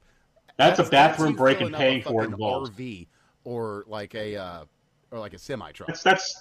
That's paying for the gas. That's going to the bathroom. That's buying your snacks. That's getting back on the road. Like 20 minutes. Yeah, and your bottom time. That's a pit stop. Your bottom time to get to 80% in the fastest fast charger, the fastest, which doesn't have a battery of that size. That's like an hour and a half, isn't it? No, actually, 90 minutes. No, the fastest ones now. You can get one of the like the 200 mile ones will get to 80% if it's got the fast charge, the 400 watt, at in 15 minutes actually. But that's only 200 miles, right? Right. Yeah, so a 400 mile one, we're talking probably on the order of minutes. like a half hour. 40 minutes. Okay. Yeah. Yeah, so that's good. closer. That's a huge That's improvement good. over where it was. Now I'll say this on as a proportion of the total drive time.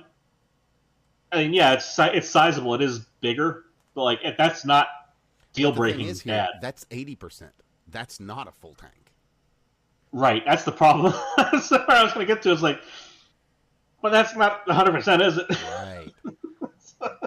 So I mean, if you're going to be driving 400 miles, like we're talking about 2/3 of your 10-hour day. So you're driving like we could say 6 hours Yeah, Um, you're going to have to set yourself aside a good hour so you're talking about of your time. an hour to every finish 6 that day. hours is like, it's not, again, it's not like deal breaking bad, because you're expecting to take the average person's expecting to take a 10-hour kind of day every, like maybe like what, a handful of those a year. Sure. So that's not again, it's not like deal breaking bad for a daily driver, but like I'm gonna want reliability at that range too, and like that, it's there with electric, but it's not there comfortably. Mm-hmm. It's not And there depending on like, your region, too, it can be very yeah, that's the problematic. problem. There is no Gas is region in the United States where you're going to be fucked with a gas car. Exactly. There's gas everywhere. There's gas There stations are everywhere. The small longest stretch where you're not localities going to have it. where there's a big area between one gas station and another. But I'll tell you what, that area that's got a big gap between gas stations, son, you don't even want to look at the gap between the charging stations. Right. So I was going to say that there's like one place in the United States where there's the longest distance between, gas stations, and you're made pretty fucking well aware of it before you get on the road there. There's a Like, big there's old sign like signs. no gas station for what is it, like 150 miles there? 75 or something. It doesn't matter. It's on the a order of 100 miles. large drive in the middle of It's nothing. it's a big ass desert drive, but they tell you like no water, no gas, no food, and they got signs for like the entire mile preceding it, like every 100 feet, telling you there's one last place to stop, and it's right up there, and it's very well advertised. And then like you got highway, and that's fine. And a electric car could make it too. That's fine, but I don't think there's an electric gas station. Oh, it's an electric charge station. Right. Prior to that, that's another thing. Is I don't, yeah, like again, this is one spot in the United States, which is fucking massive to begin with. So, well, by that like, same if you're in the notion, urban areas, you're fine, frankly, because there has been enough deployment of charging stations in our lifetimes. well, how about this? Let's say Which is I also want to outlaw. drive from Riyadh to Johannesburg. That Nope. shit ain't happening. Nope. Never. Nope.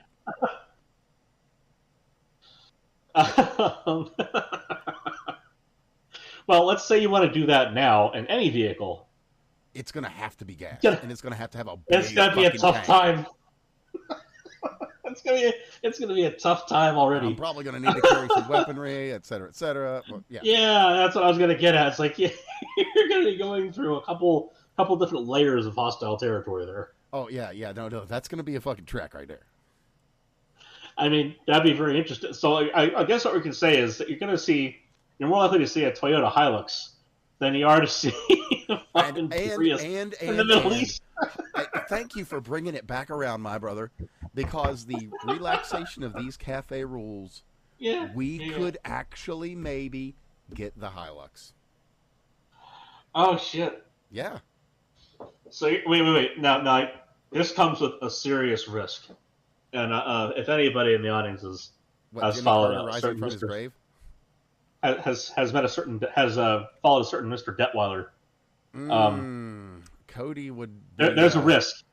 There's a risk of the squatted Hilux becoming favorable, which we cannot have. We cannot abide that. We have to.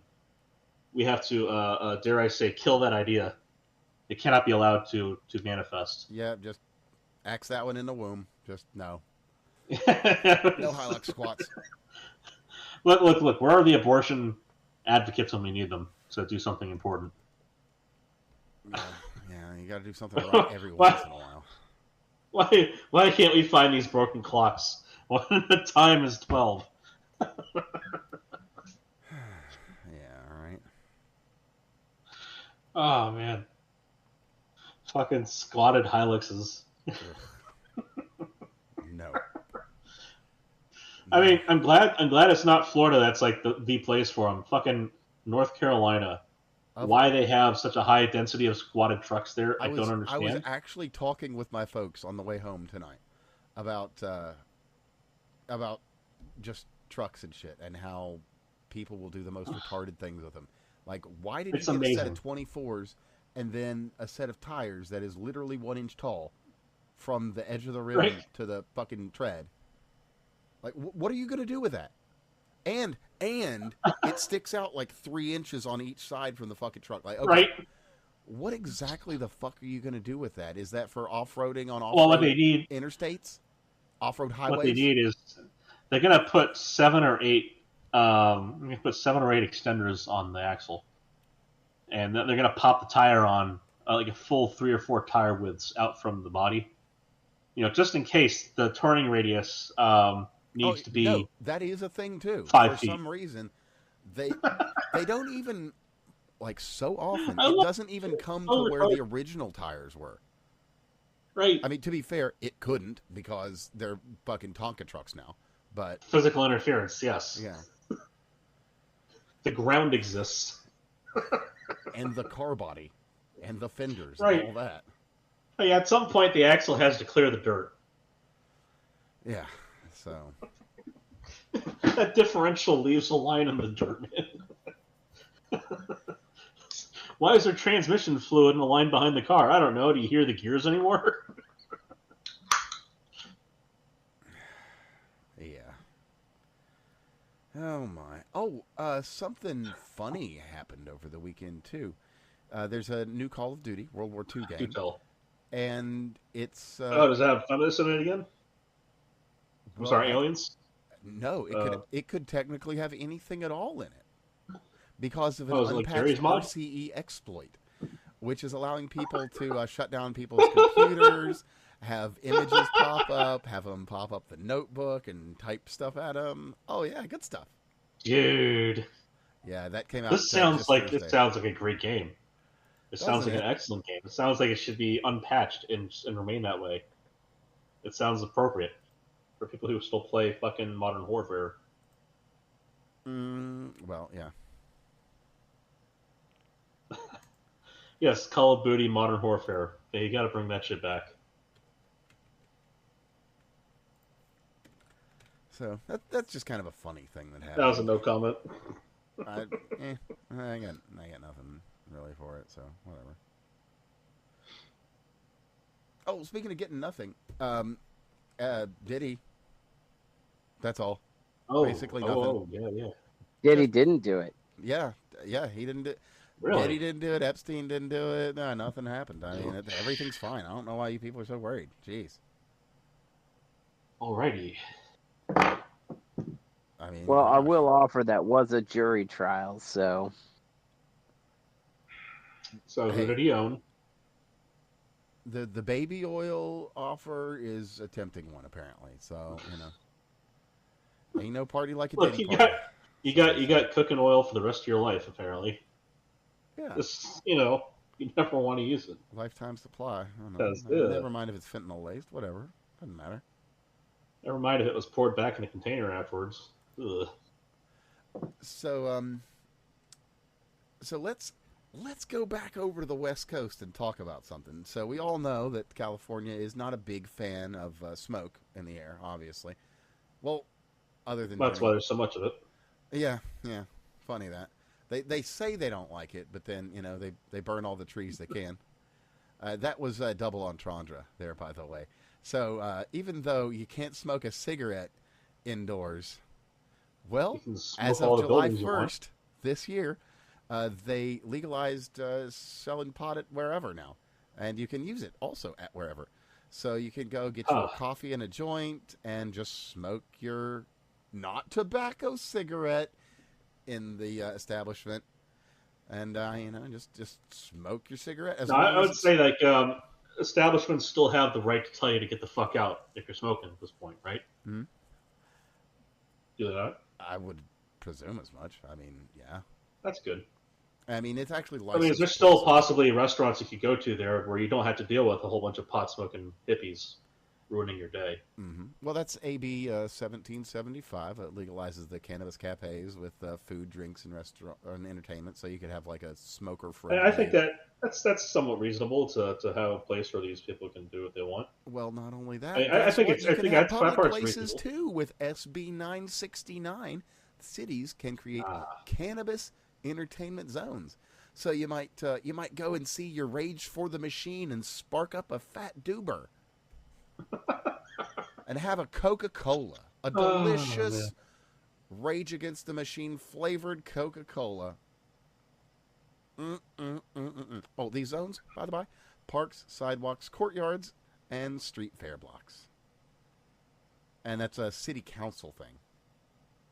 And Okay. as of right now, we have San Francisco and Oakland looking into it. Of course.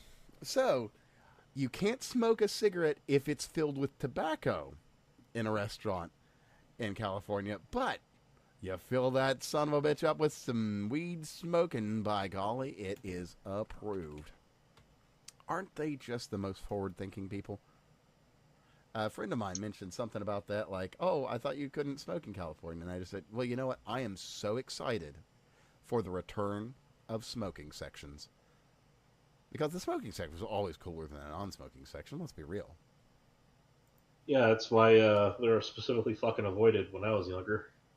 Well, right, exactly, because kids aren't cool. And then, you know, when you become an adult, you go into the smoking section and be with all the cool people.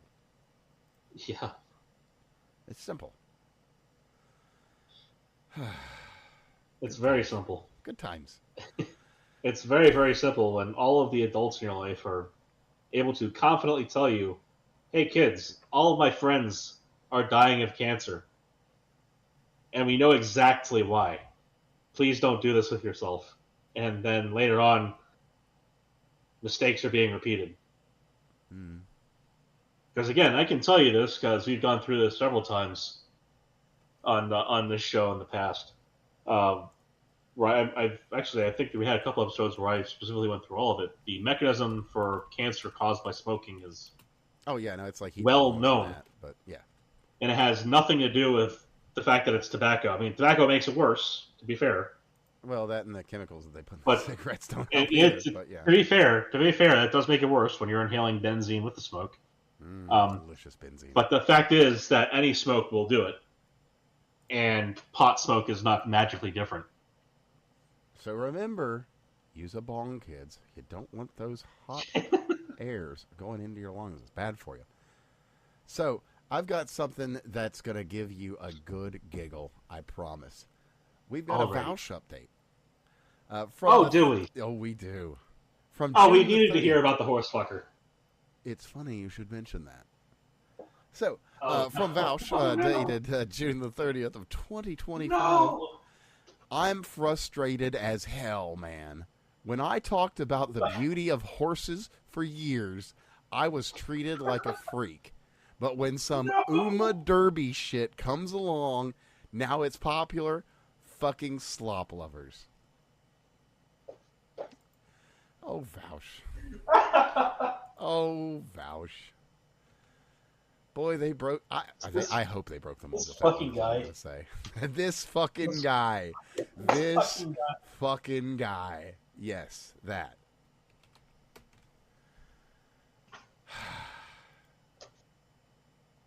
So anyway, yeah, there's this new anime that is based on actual horses that's apparently incredibly popular.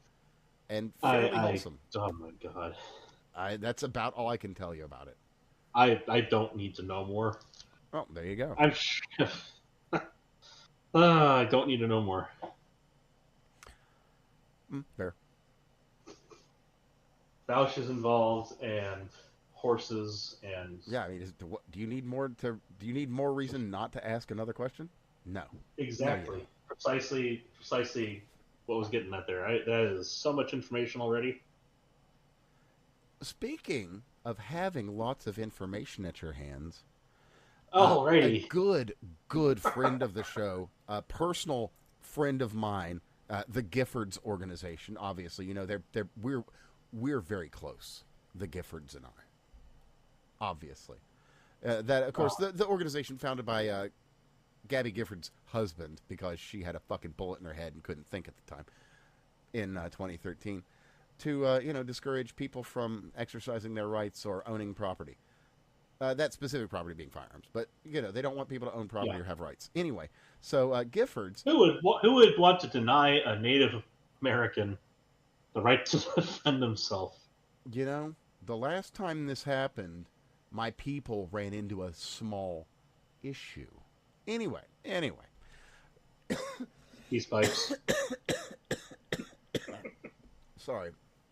That was my ancestors just, crying. Anyway, excuse me. Anyway, out of NPR, researchers have found, according to Giffords here, that homicides were at or near historic lows in 2024 and are on track to drop even more in 2025. Well, it's funny you ask. Gifford says, what happened? One main factor, increased funding to community organizations that prevent violence before it happens. Community organizations, huh? Yeah. But anyway, early analyses from Datalytics suggest the drop will be even bigger in 2025. In Detroit, for instance, city officials say the number of homicides is at its lowest since 1965. I wonder why might that be? Huh. What happened in Detroit, huh? That's weird. I wonder if there's been something that's happened over the last year that might cause a change in that. Well, who can say? It's probably entirely a fluke. Who knows?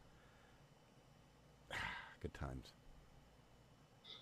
But I'm sure it's just all the sociology majors who've been making their way in there and helping out with the police. Sure. Well, not only that, you've got all those future doctors and engineers that have probably become doctors and engineers now. That's why they're not carrying guns. There you go. Totally. Absolutely that. So, you're going to get a kick out of this one, Craig, because I know you always enjoy kind of rubbing it in when I'm a little wrong, but I'm not.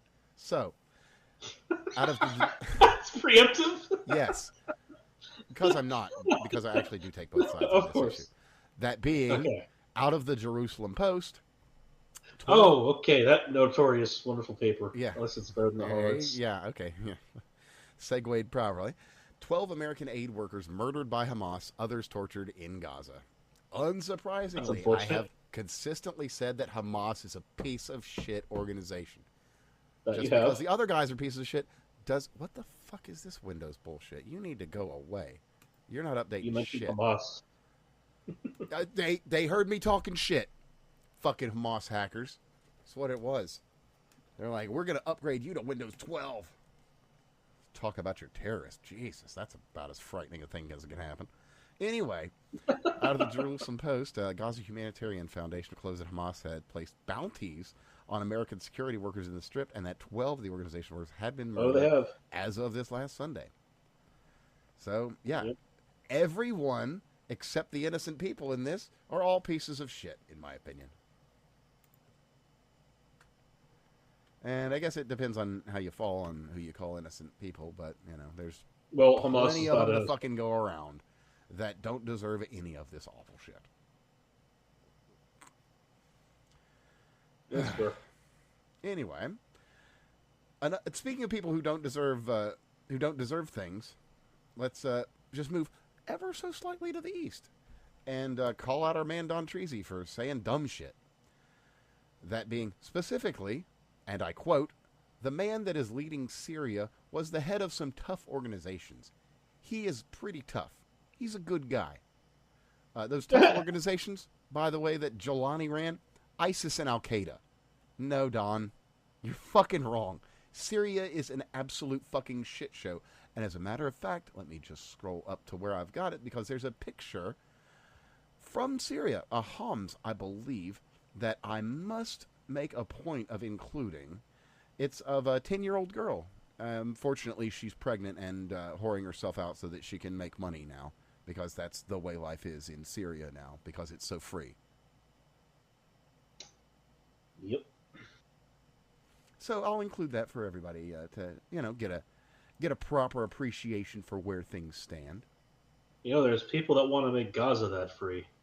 I don't see that being a good thing. Well, to be fair, they don't actually have, street corners to sit on because it's all rubble. So, problem solved. Oh, true. But there are tunnel corners that they could be posting at. So there's that thing. So probably best if they find a way to clean up that mess in a way that's not going to make it into another Syria. That'd be cool. Yeah. It's kind of a not good, kind of bad situation, you could say, with some ease. definitely. But let me find that. There are endpoints that are undesirable. Yeah. Yeah. Oh, and by the way, don't know if she's 10. She just looks like she's 10. Just, So it could be to under, be even better. entirely honest in my reporting. I don't like to, whatever. Fucking whatever. Well, reporting is a it's strong so, word for what we do. ugh. Well, not really. I mean, That's- we really do Okay. report on some very important and pressing issues. But we also offer probably more commentary than reporting. Yes. But that said, I mean, we are fairly strictly in the editorial area. Does anybody honestly do more reporting than editorial in these days? fair point. You kind of can't find the one without the other, so it is what it is. I mean, at the very least, I try to be honest and I try and source my data. So, sure the fuck can't say that about a lot of them. New York Times. Cough. Looking at you. How are we better than them? That is a. I say that with 100% certainty. On a per person basis, how are we better than them? Oh yeah, no, it shouldn't be like this. Like it is a per capita basis, if you but will. it shouldn't. But here we are. We are shit posters on the internet. Yeah. And I will not glorify my position any further. I should not evoke the spirit of Walter Cronkite here, and I basically do when you pair me up against a fucking Anderson Cooper. Which that's Bitch, where's my we live in teeth? interesting times. We live in interesting times. Such interesting. Yes. Yes, we do. And just as a by the by, I've had some spicy tweets this last week that have been doing excellently well. Excellently. I've actually noticed that a significant portion of my output has also gotten significantly better. So I do believe they changed the algorithm. I've heard that. And from what I understand, Grok 4's rolled out, but I don't have access to it yet, unfortunately. I don't see that. Oh, so there was the symbol for Grok has changed on the sidebar. Or not the symbol so much as the label. It now says Super Grok for me instead of Grok. Interesting. And I have no idea what that means. No. Maybe that's. I know that they were working. He was working at some point to sit there and try to find, basically boost smaller accounts, whereas everything previously had been boost larger accounts to allow for more organic growth. Huh. Not a bad idea. I suppose we still kind of smaller accounts, don't we? Well, I mean, in the grand scheme of things, none of us are really big movers and I mean, a shakers couple thousand followers isn't really that bad. I would big. hope not. But yes, so I saw them post about that. I saw the clickbait farming, and the engagement farming. Yeah. Right. And right now, my field, I've engaged with a lot more left-wing content, which has thrown my worldview a little bit upside down. Not because the left-wingers are making salient points. They certainly aren't. But I used to have a good bead on what the actual observation of the general economy was. I do not have that right now. The left is just basically they post, I don't even want to call it they're memes. just saying words that have been strung together into something that sounds like sentences. Yeah, but they do it in like a picture. They do a picture of words. It's really fucking weird. I don't understand it.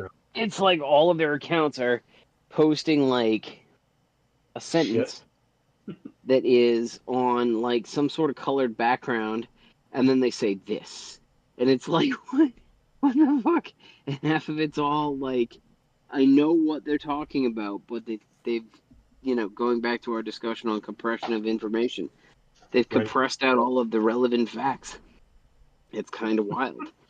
Like, and what I do love about things like the alligator Auschwitz stuff, I think that's fantastic. I think that's fantastic. Yeah, I think it alienates the Jews even more than anything else.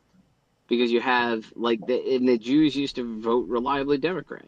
So now you have a whole bunch of people who actually, you have the people. If you want people that are no longer going to be voting Democrat, at least I fucking hope. After the last fucking 10 years. But it would be Jews. they have fundamentally ignored all of the aspects of the Holocaust that were bad, and simultaneously embraced like all of the stuff that the Germans did.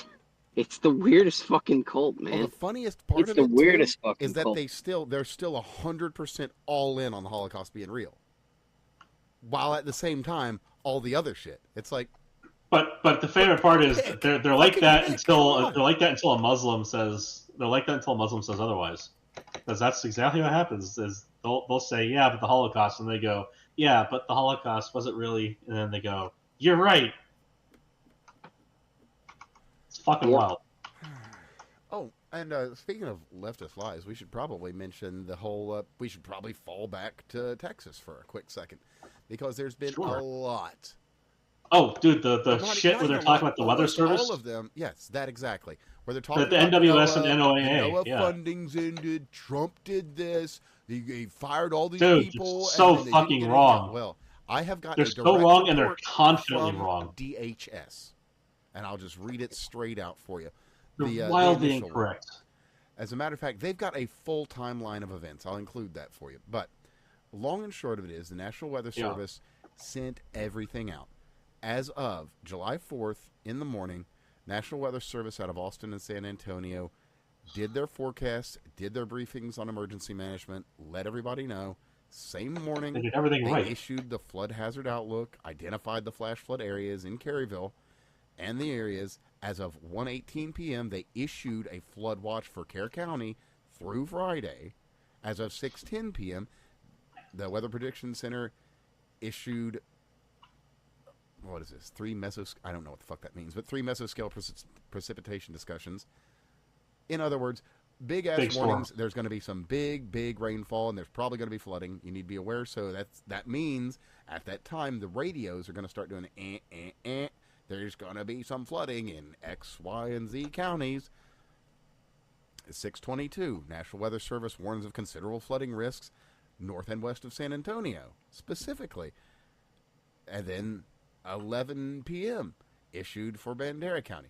It goes on and on and on. They keep getting these warnings out plenty ahead of time. Now, what happened to those girls? I can tell you specifically. In that area, within 1 hour, I could be wrong on the feet, it's either 20 or 25, but the river rose either 20 or 25 It's like 25 feet in 1 hour. It's like 25. There's a video of it there, and there was a great video of the one area where it rose up to the bridge and took the bridge, basically almost took the bridge out. The house ran into the bridge towards the end of it. That's a 38-minute video. That's the amount of time it took. Yeah. It's just devastating. The kind of thing where if you aren't getting on the move as soon as you get the warning, you're in danger. It took 4 minutes to wipe out roads. Yeah. Yep. And that's not like, oh, it flooded the road. That's like the road's fucking gone. Like there's no road anymore. Like WNC, like some of the shit we reported on from there. Like just areas are devastated. And I want to be, I think Asmongold had a good take here. There is a time and a place for like pointing the finger and trying to figure out whose fault this was. Oh yeah, are we? But to pass the truth on the is, ghoulishness of these fucking people. There is a time and a place to do this. And don't get me wrong, like we were all, I was all like, holy shit, here's these California wildfires. I feel no sympathy because there's a whole lot of fucking shit that happened. There are things that are freak events, acts of God, unexpected phenomenon, and there are things that are yearly events and expected phenomenon. And I think that, before the left sits there and tears the right a new one for pointing at this, but not like dealing with the fires, this is something that is freakish, right? And weather can be freakish. It happens. Mm-hmm. The left has tried to jump on climate change. They've tried to jump on the NOAA weather forecasting cuts. They tried to jump on their own ghoulish stuff. The difference between here and California was the risk for California wildfires was known and identified ahead of time. It's not something that was come into, oh my God, hey, this is the first time you had a And wildfire. ironically It's a enough, discussion point. specifically mentioned by Donald Trump multiple times leading up to it in conversations both publicly and privately with Gavin Newsom. Correct. So like this is a thing that's There been was no an surprise active. there. There's no surprise. So you know what? When you turn around and say, "Hey, you guys need to do this. Hey, you guys need to do this," and none of that stuff's done, and then you have the other aspects of like water management issues that they had, or the reprioritization of funding to DEI, like we can start to have those conversations. If you want to start talking about this event, this is a terrible event that happened very, very quickly. It's not something that played out over months. It's not something that played out over weeks or days, or it played out over hours, right? And Yep. it didn't just play out over hours, it played out over hours in the middle of the night while everybody was asleep. Yeah, it was from 2 to 6 a.m. Or sorry, from 4 to 6 Right? a.m. And The I hate rainfall to tell happened. you, like It's I also go out not to area. historically it's not a historic record breaker as far as rain. This shit's happened in the past routinely, which I think is part of your point. But it's also not going to have this kind of predictable consequence at all times. There's No, people out there who said like you should get out of the river when the rain comes. Like they weren't anywhere near the fucking rain. Now they got warnings. One of the things that's actually been an issue in that area is getting sirens up, yep. And from what which I should be, I understand, there think, were a actually priority some now. issues there with some of Well, the early warning and systems not functioning. that's the thing is Yeah, if you want to start talking about it, like could the county or even the state have done better job? Very probably, right. right? If this is a known risk, if it happens semi regularly, like we have the I think we have the I think it's no, not the Keechee Gorge. We just drove through that. Out in New York, out west, there is a gorge, a huge. It's a gorgeous state park, right? Gorgeous state park because New York does its state Right. parks well. And at the very end of this series of gorges, it's gorgeous, gorgeous. But at the end of the gorges is a dam, and it's not a hydro dam or anything like that. It is You're fading solely bad on us, designed man. for. Can you hear me now? Yeah. There you are. Yeah. Sorry, So hydro dam. I had my. No, it's not a hydro dam. It is not a hydro dam. There are two types of dams. Well, actually, there's probably multiple types of dams. But in But terms of functional usage, there's power generation, but there's also flood control. And so with it, basically what the state of New York has set up is the city of Rochester used to flood every 7 years. Every 7 years, full on water up 5 to 7 feet across the streets of the city of Rochester. So the state of New York built a dam somewhere back in the 1950s, I think. that's not 1950s, right. or yeah, I think it's somewhere in there, and that ended this 7 year flood event that happened fairly regularly. In the case of Texas, one of the problems you have with the southern and southeastern United States, as well as the central portion of the United States, when we had the Mississippi River floods. But one of the problems you have in these regions is they tend to be more like river deltas. So when a large enough rain comes in that raises the water, it happens very quickly, and it's not something you can do with physical infrastructure, which is one of the things I've talked about with stuff like Houston. We should be putting in more physical infrastructure. The Just fact a that we are, quick update on this too. Fuck's sake, death toll's at 80. I'm sure it That's is. It's not going to right. keep rising. Yeah, Yeah. that was 60 before. Yeah. But they can't do infrastructure developments, so they need to do warning systems, right? And people in the area need to know what those warning systems are, and they need to do regular testing, right? Particularly if you have something like this, when we talk about the girls' summer camp, that means that region is actually occupied by people who are going camping. They're visiting that area for the first time. They may or may not know the hazards of the area. Mm-hmm. And you know what, motherfucker? Like, when I'm on vacation, my cell phone goes pretty close to off. Right? Like, the That was one National of the things Weather. that was annoying was people talking about needing cell phone warnings and this, that, and the other. It's like, no, they need to have fucking warning sirens. They need to Yes. be. That needs to be the thing. Yes, it needs to be something that is not like that one you can't And on a cell dismiss. phone. Right. Well, anything I can turn off before bed when I'm on vacation, I'm going to turn off before bed Well, when I'm yeah, on you're vacation. out and away, so you want to be out and away. So yeah, Right. So and again, I am all lose me for again. a retrospective. Sorry, I have a. Every once in a while I put my arms above my head. I am all for a retrospective. Like, let's see what we failed to do. Let's see what we could have done better. Maybe the Sure. budget cuts from Doge were impactful, and maybe this is that case. But I Suppose they think it's are. very. It's. I think it's a little bit early to make that kind of declaration. Um, But and we know for a more fact that important. they were not impactful on NWS, or on NWS and NOAA. Like this is something that we have documentation to prove they were Well, not an impact. They I had think they had the staff on hand. They had the capacity to do the forecasting. The from forecast wasn't going to be a budget issue. Like that's just not fucking reasonable. And so all the hooting and and hollering again, right, from like VP the Trumpers. left is sitting there and saying it was a faulty forecast, which Right. sounds to me more It wasn't. like somebody's just attempted to pull something out of their ass because that's not how forecasting works, It's 100%. right? It's Exactly not that. like if I sit there and I cut your funding, you're going to give me shittier forecasting. Like that's not how that Exactly. works. You're going to give me the same forecasting you were to. You might not have had enough people to activate enough Computer systems. model You doesn't might, give a shit about the budget. Mm-hmm. yeah, Doesn't give a exactly. exactly that. It doesn't give a flying fuck about the budget. Nope. Forecasting model is going to be run. It doesn't matter Computer gonna how many compute. fingers run the keyboards. Like Yep. it just gets run. And the fact is that these forecasts were run. They said what they said.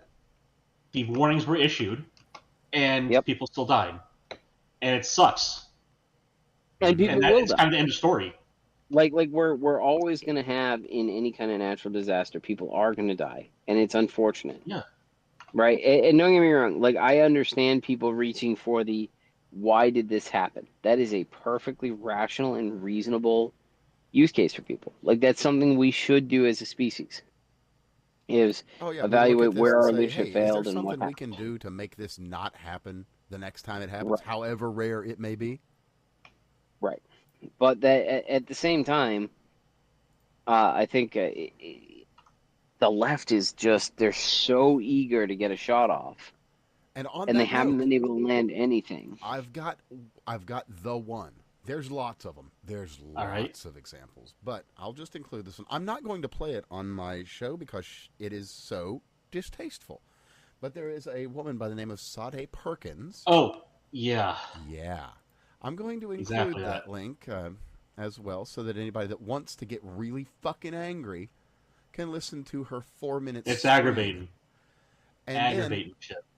just as a by the by, somebody was like, "Hey, that's kind of a shitty thing to say." To which she replied, "Consequences for what? Maybe it was God's will to wash them little cunts away," with laughing emojis. Well, I've got a little bit of information for you. Sade, she works at the Houston Food and Security Board. Maybe not anymore. And she worked for the mayor's office. In a way, she was on. Oh, yeah, it was the Food Well, she and was Security paid for Board. by So, taxpayers. yes. Here we are. Let's see. A statement, July 6, 2025 at 9:58 a.m. The comments shared on social media are deeply inappropriate and have no place in a decent society, especially as families grieve the confirmed deaths and the ongoing search for the missing. The individual who made these statements is not a City of Houston employee. She was appointed by the city's Food and Security Board by former Mayor Sylvester Turner in 2023, and her term expired in January 2025. Mayor John Whitmire has no plans to reappoint her, and the city is taking immediate steps to remove her permanently from the board. Good. Yes. Goodbye, bitch. Fuck you, you fucking cunt. People like you make the whole fucking world worse. What exactly? Horrible people. Short summary of what she said. Them little white Short bitches summary. deserved it. Huh? If you want the shortest summary, them little white bitches deserved it. Huh. Well, Yeah. Bitch. Yeah. that's unfortunate. Exactly. I mean, granted, like I said much of the same stuff at the California wildfires. It was kind of Like they did this to themselves. They Well, voted the for thing this. about it This is, is That's radically from the different from top, they just they deserved it. actually did do it to themselves. Now, the people of California caught up in that bullshit? No. And it does suck what happened to them. But Gavin, You see, that's the thing, is Gavin you're could willing have to say it stopped sucked that. what happened to him. Gavin could have fucking made so that not so happen. so, That's so radically different. where I struggle, right? And this is the truth of the matter, is there is a difference between voting for, again, yearly occurrences and your management team to deal with them Right, right. Yeah, and dealing with freak it's a night and events. day difference between these two events. Right. That But at the that same makes a time, difference. I don't necessarily like, I don't necessarily, if you have a recurring problem and you don't do anything to solve it, I'm not going to feel sympathy for you. Yeah, fair. That's just the way I'm at. I In mean, this I case, might, I but don't think this is fair a enough. recurring problem. Right. This Yeah. is No. a novel It's a phenomenon. freak event kind of problem, and the thing is, like this happened before in '87. Right, but And at the same time, that's 40 years ago. Right. Now it happens. It happens every so often. It is in a floodplain. This is actually one of those situations where I remind myself why I'm never going to like try to build a life in a periodic floodplain. I want 100 years assurance. Kind of like if I'm gonna get flooded, I want it to be a fucking black swan event. You know what I mean? Like Yep, I'm not gonna buy yep, a property on the Miami coastline in a hurricane area. You know what I mean? yep. Mm-hmm. Fuck that noise. That is so annoying and it's so persistent. Like I'm not gonna deal with that shit every year. It's enough to deal Well, with a hurricane on the and interior of land. that's actually there's great irony. So my mother turned around, so she's on the Gulf Coast Uh-huh. of Florida, right? And so the Right. Gulf Coast for years had no hurricanes. For Yep. years. And in the last 2 or 3 years, it's every single year there's something going up. I think it's the Peace River over Yeah. So by Punta Gorda. same, same The shit happened hurricanes over this. flow straight up the major rivers. The Peace River is a pretty big Yeah. river. So same shit And happened with my parents getting a condo over by St. Augustine, or a little north of there. yeah, Nothing had gone by there for like a decade, and then they buy a condo there, and instantly, fucking a yep, hurricane. You know what I mean? yep. And It's exactly the same kind of shit. and I will tell you that like the people who live there, like you get 2 hurricanes in a row or 3 hurricanes in a row, and you have to go Done. deal with that situation. All of a sudden, you question how much you really want to be there. Yeah, exactly You that. know? Like I know people that are out there, like not St. Augustine, Saint whatever the fuck it is. Um, it's coast, it's Gulf side. What the fuck is it? It's north of Tampa. Cedar Key, not Cedar Key. Yep. Yeah. Well, anyway, kind of the area I'm talking about. North of St. Augustine, coast side, south of Gainesville. Yep. Anywho, like that area, that got positively fucking like mangled in the last couple of years. Yep.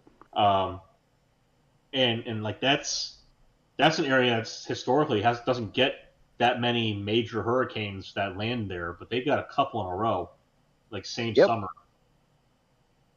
And it really does change people's perspective of like, do I really want to stay there? So it when you look certainly at gives things, you some perspective globally, doesn't it?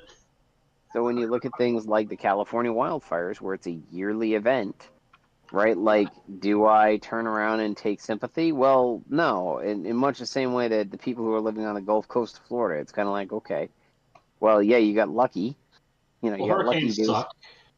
But, Hurricanes suck. All of it sucks. It all sucks. Fires suck. yeah, Hurricanes it suck. sucks. Floods suck. It all sucks. But like, how much of it are you going to live with every year? Exactly. Like, and again, right? There's things that you can do to mitigate losses. And if you don't do things, if your governor's not doing things to mitigate losses, that's one thing. If it's a recurring event, and DeSantis has actually shown kind of like how you deal with recurring natural disasters, because DeSantis is in a state with recurring natural disasters. So what do? They have a task force that sits there. They've improved building code, right? And they've got a task we force. required that by law years and years ago. There was Hurricane after Andrew. Hurricane Andrew, After Andrew, they required all new construction to be able to withstand at least a Category 3. All of it. All those Miami high-rises, every single one of those buildings. And it was a huge expense. I remember at the time, because I was young, but I was able to listen. I remember at the time when they were, they were talking about this stuff as like a new construction requirement. It's like everyone says, "Oh, the cost of everything's going to be gigantic." It's like, well, the fucking follow-up has been that every hurricane that comes through, all those buildings are standing afterwards. Yeah, it's like that is like the way to fucking build, man. And if I was in California, it's like, okay, every building has to withstand at least like a 5.5 earthquake, or a 6 earthquake. California would be you have to withstand a certain size earthquake, and then you'd be putting in fire breaks regularly. You'd have fire breaks. Right. Yeah, and like every like 2 or 3 football fields in the forest, you'd have you'd also clean out the dead trees, 20-foot line, and all that too. If you sure. That's the forest management side. That's how there's if we're talking like buildings, Imagine every building had to have every building had fire sprinklers like on the outside. You had to be able to maintain a fire break around your building for something at a time, like say 30 minutes. You had to have at least a 30-minute firewall. Yep. Or, a lot of those homes have pools. So anything that has a pool has the pool tied into the sprinkler system and an operating pump. Sure. Right? And these aren't like wildly out of bounds kind of ideas. These aren't like, hey, no, they wouldn't actually do this. Like, this is all possible. I think there's actually a Japanese town which has fire sprinklers in their roofs because they're in an area that's prone to wildfires. And so, like once a year, that the whole town sits there and does its like testing of the system. But the roofs open up and the fire sprinkler goes off and it circulates around and it wets everything in the area. And that's really like the key. If you wet everything in the area, even if you got the Santa Ana winds, and don't get me wrong, it's going to dry stuff out. If you turn around and had a block of buildings just sitting there and spraying everything, it's going to consume water, and it's going to be a waste. It would bound. Tough shit. Like, they ran out the reservoirs. You guys don't get to talk about wasting water anymore.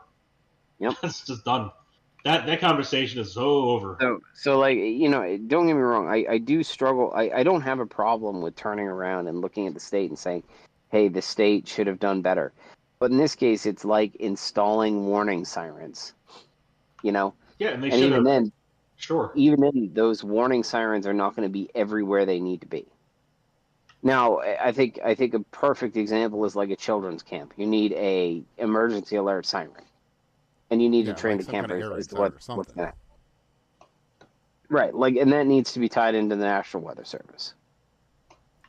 That would probably be useful in a summer camp.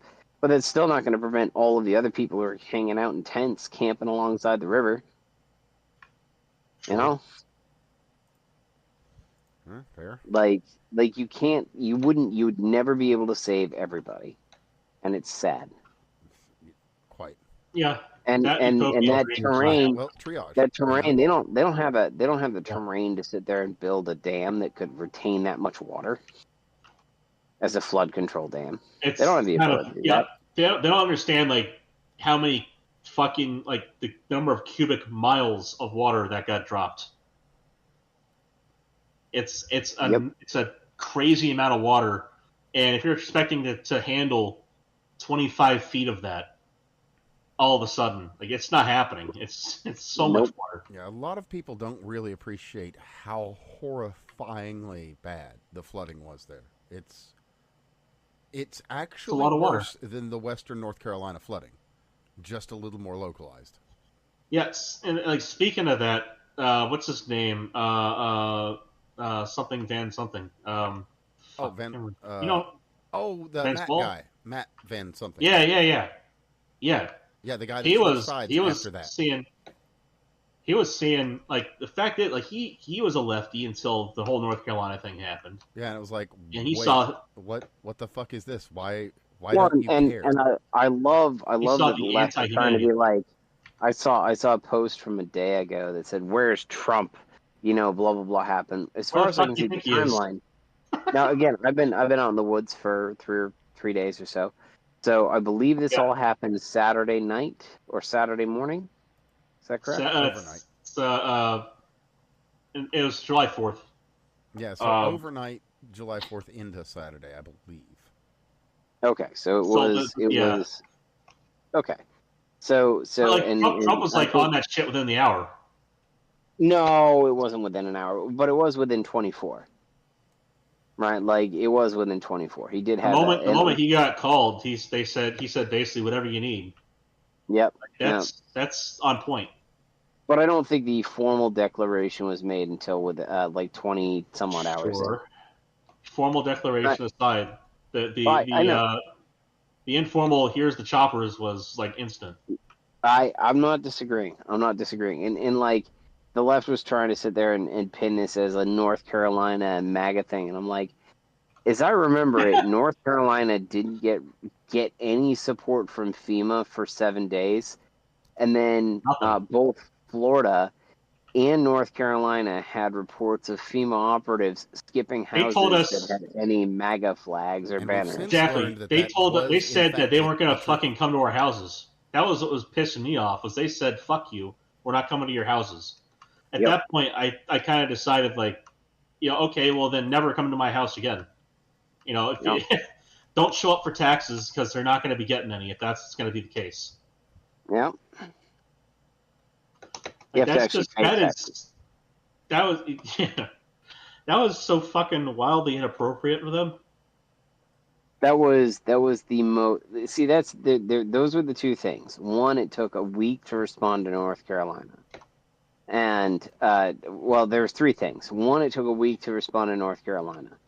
Two, when they responded to both North Carolina and Florida, they explicitly stated, and it was like they got caught, and they're like, well, that's not really the policy, and that's not really how it's supposed to be. So they got caught with text messages saying, just don't go knock on MAGA doors, right? Exactly. And then the third thing that they ran into was that all of the funding for FEMA was getting tied up in New York City and some of these other places for illegal immigrant housing.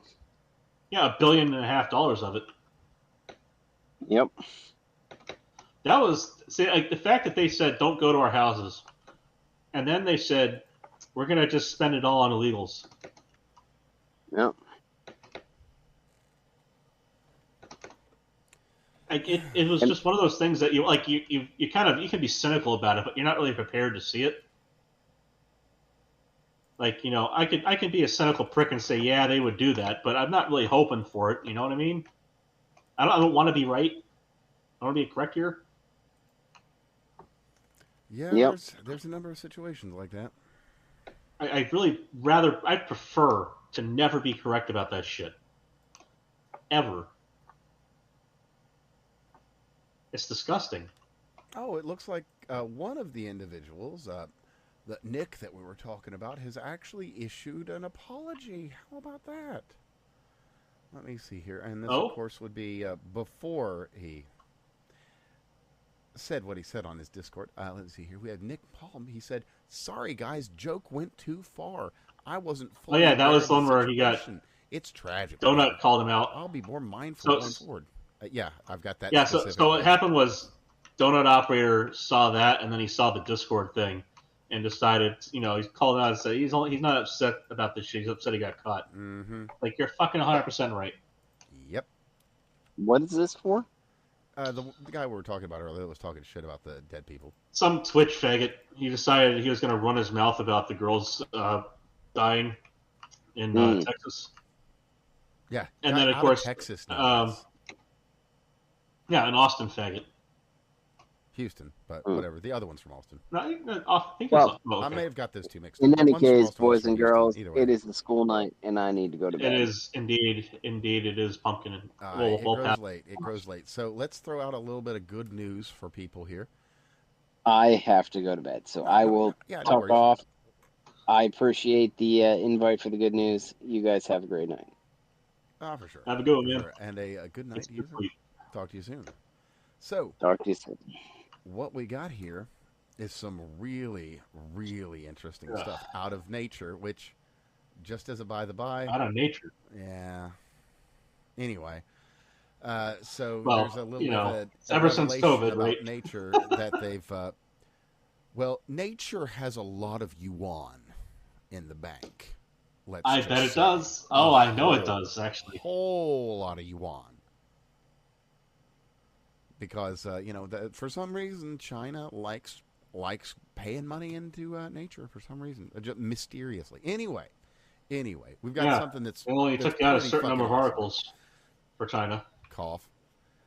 Anyway, moving on from Wuhan and the military games that occurred in 2019. Anyway, that's not what we're talking about right now. We are talking about gene editing, but not that way.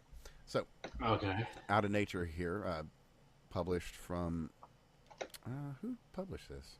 Oh, whatever. Not the most important thing who did. Anyway, we got Precision Gene Editing Medicine Makes History. Just getting started here. Oh, it's Out of Nature and Biotechnology. Okay. Oh, I believe you showed this or something like this on X and tagged me. Yeah. Yeah. I okay. think I did. Keep going. This is a So good one. what's happened here is the super long and short of it is a kid is basically He's cured. yeah. This kid was going to die. What was the thing? It's a weird thing.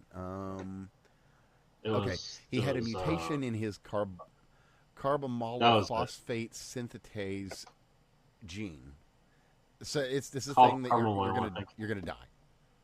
Just yeah, your body it's will an not important, function and very it's important never going enzyme. to grow into a functional body. You're fucked. Sorry, sucks. It's an important enzyme. It's sometimes people will so about half of kids die within 6 months, if memory serves, and those who do survive have significant developmental delays. Oh yeah, a and child defects. would never ever be normal. And Like you would. This is like the wheelchair for life having a really fucking like it's not like it's like not like a normal wheelchair kind of wheelchair. Like this is like the This is like a drooling. this on is like yourself actually for the rest of your life kind of to thing. be effective. One of our good listener of Sam Whitfield. This is like one of those severe cerebral palsies kind of events. Sure, yeah. It is a life. You are forever altering changed from and the can start. never be any semblance of normal. Basically, Like it's like extremely severe cerebral palsies or autism kind of life disruption.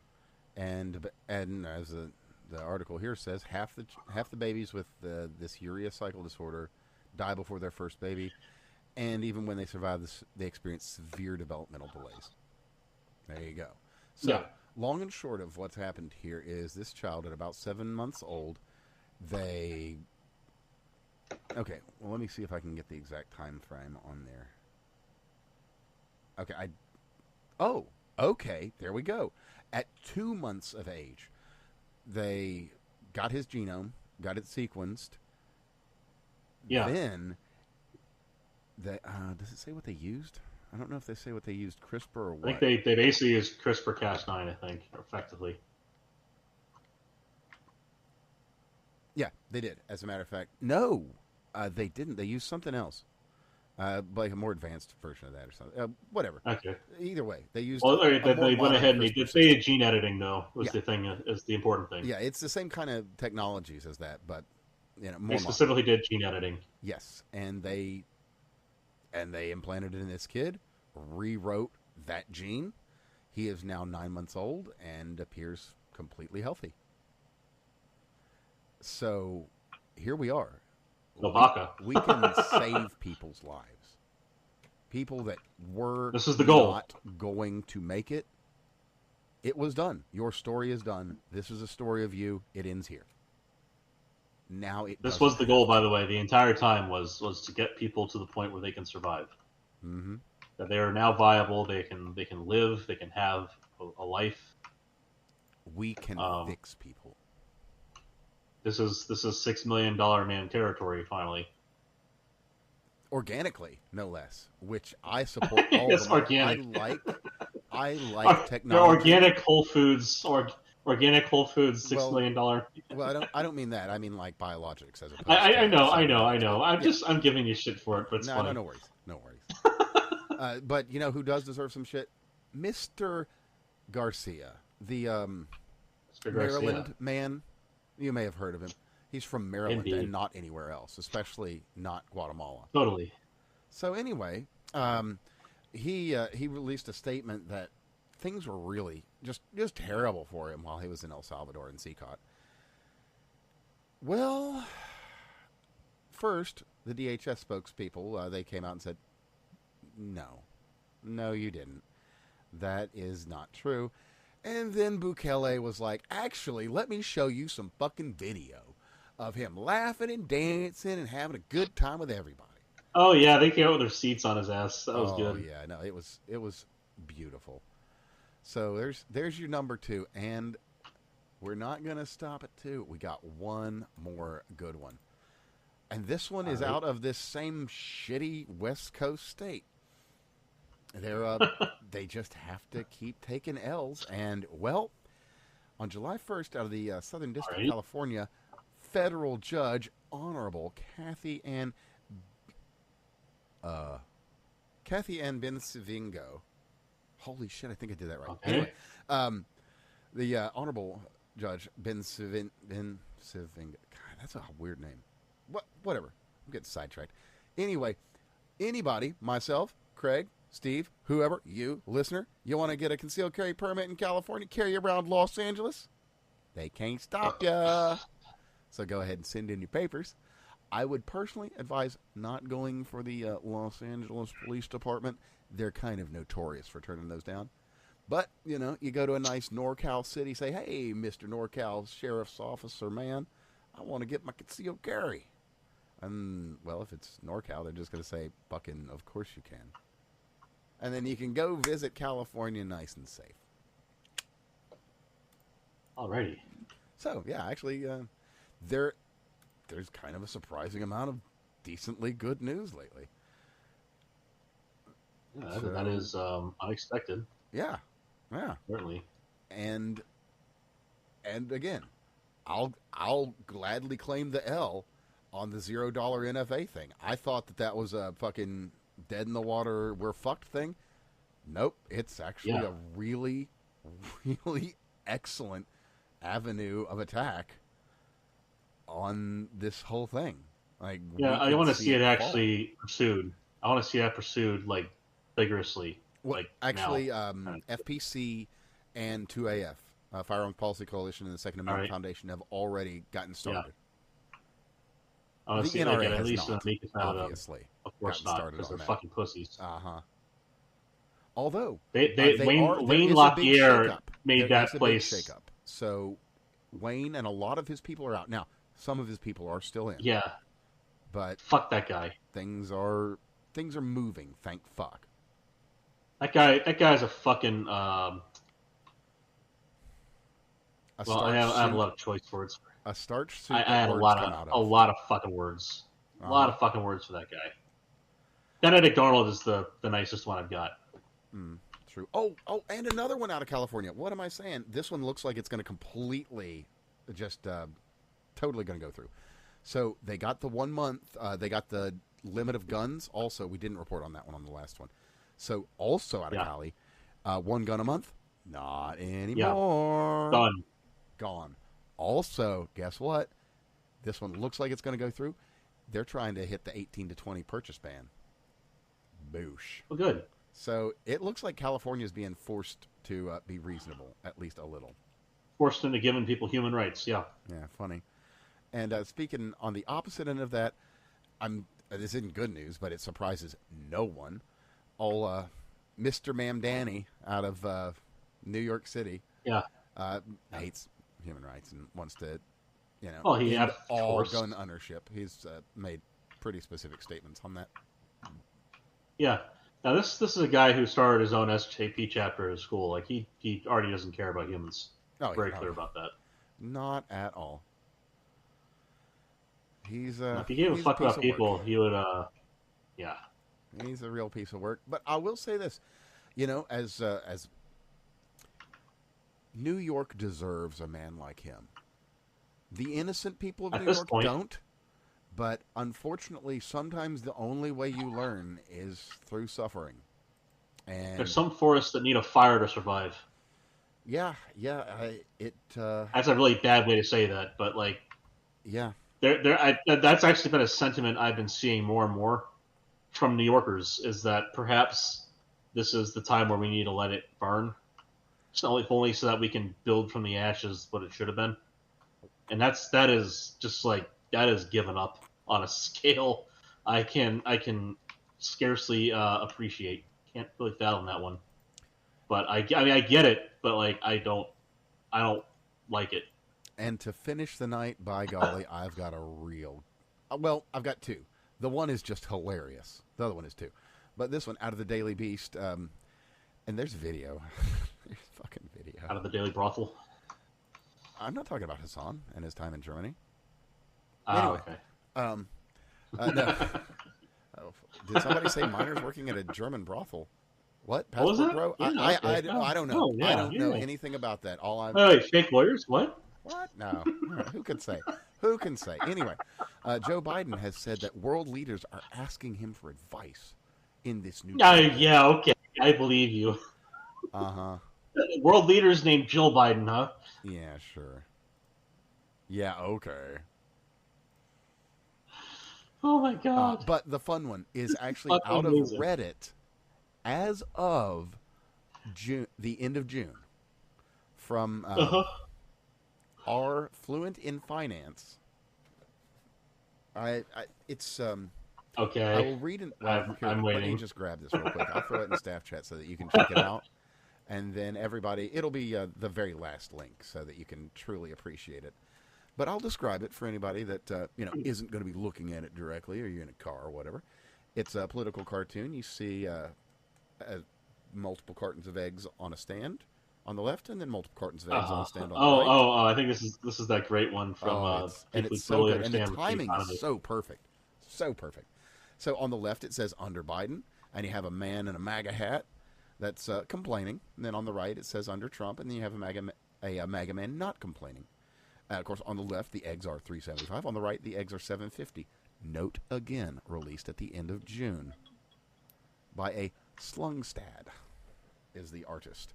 And anyway, on the left, we have the MAGA man saying, "Let's go, Brandon. Why is eggs so dang expensive?" And then on the right, we have the MAGA man holding an Econ 101 book, having his glasses on and looking quite the thinker. "The cost of eggs is a complex interplay between inflation and other factors like bird flu, of which the president has little control." I will remind you, again, this was released on June 30th, excuse me. By July 30th, they'll be down even more because eggs are currently, on average, $2.70 a dozen. I was going to say, they're like They're under less $3 than the fucking first picture in your goddamn thing, you fucking stupid idiot animator. How could you not at least look this up before you made your stupid cartoon? I'm sure they did. That's the problem. They live in California, right? Okay, fair. Right? Yeah. I'll give that one to you. That's possible. That is possible. It's like, that's the prices that's are the really only high. explanation I got. Gas costs more here now than it did. Okay, well, how much does it cost everywhere else in the fucking world? Yeah, California is pulling the average up over there. Yeah, just a little bit. And in one last cool piece of news, I'm not going to bother including the link. You can look it up. It's super, super easy. But the Stop Killing Games petition got enough signatures that the European Union bureaucrats are going to have to actually look over it and look into this idea of maybe publishers shouldn't be doing games as a service. It should be an end of life. Shut down and be the end. They should give you an out because you paid good money for a product. Now I'll say this. I only found out about a certain retard who was involved in all this because there was some reeing. There's a skitty involved, and I didn't. This is one of those things where, like, I hear the phrase pirate software and I think of the action. Oh, right. I don't think of some retard who got famous on TikTok, which is why I don't know who the fuck he is. Yeah, especially. Apparently he got famous for saying he was a hacker in a former life. Well, he got famous for saying he was a hacker in a former life in a manly voice, which isn't. Yeah, you see, that's the thing is like this guy. There's that too. Right. This guy, bullshit. I call bullshit. It just. What fucking former life? I don't know who you are. I'm not gonna know everybody, but like I know enough people. You know, like Mm-hmm. I've not stolen the space, but like I got an ear to the ground, and it was fucking funny watching VX Underground dunk on him because he didn't know who the fuck he was either. It's like it's just you're not in the space, man. Like no one knows your handle. You named yourself Pirate Software, which fucking good for you, I guess. But if you do want to look that up, just super easy, stopkillinggames.com. Yeah, If you want to look and anything and, up and on he this. and this guy, this Pirate Software guy, just note that he is going to be someone to laugh at if you end up seeing his name come up. He's a Yeah, fucking and retard. if you want to look into it deeper, you can find all the information you need at the forums. So Yes. if that is not illustrative of the kind of person we're talking about, I don't know what more I can It's a tell you. walkout. It's 100% a walkout. But yeah, there you go. So a pretty happy ending to the show for the night. What do you say? That seems, yeah, pretty good. So yeah, everybody, been an absolute Oh, pleasure. holy shit. I know I've kept Craig well I need past his pain pumpkin meds. hour. Hold on a second. It is Advil and Tylenol o'clock right now. Holy shit. Oh, It is hour and a quarter past that, actually. I should have paid attention. oops. Good. Oh, Time my flies bad. when you're having fun, right? There you go. Indeed. Good show. That said, though, it has been fun. Good to talk to you. It was obviously good to talk to Steve as well, even if you had to leave a little Oh, early. yeah. We It haven't was been nice able to have the for a trio while. on. Yeah, classic full power show. Definitely, Indeed. definitely powered by fireworks and grilling. Obviously, over the past few days. And you know, hey, I forgot to ask him, but I'm pretty sure that he's got them. You got all 10 fingers. I'm pretty sure I do. Yeah, managed to make it out with all of them, fully intact. And my kitty cats are totally okay. They got through the endeavor just fine. They got through the shell shock. That they did. But they're outside boys, and they're actually fairly used to it. So they're Good. tough kitties. They're good guys.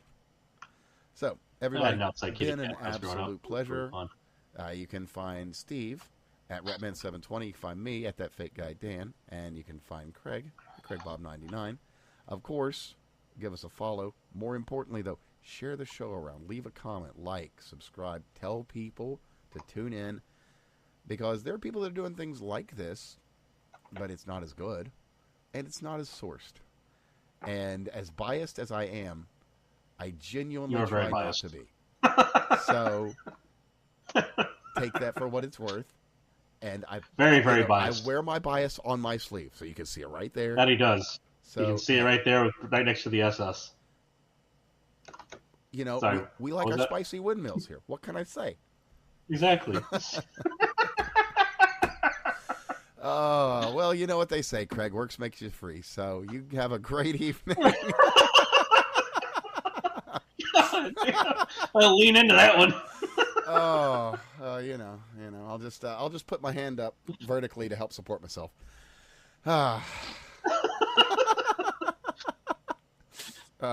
Look, when a Roman's in town, I guess you salute him or something. Win in Rome. Holy shit. We have fun here at the Fake Untitled podcast, folks. We do. But seriously, it's been a great time. See you probably again next week around this time. Share it around.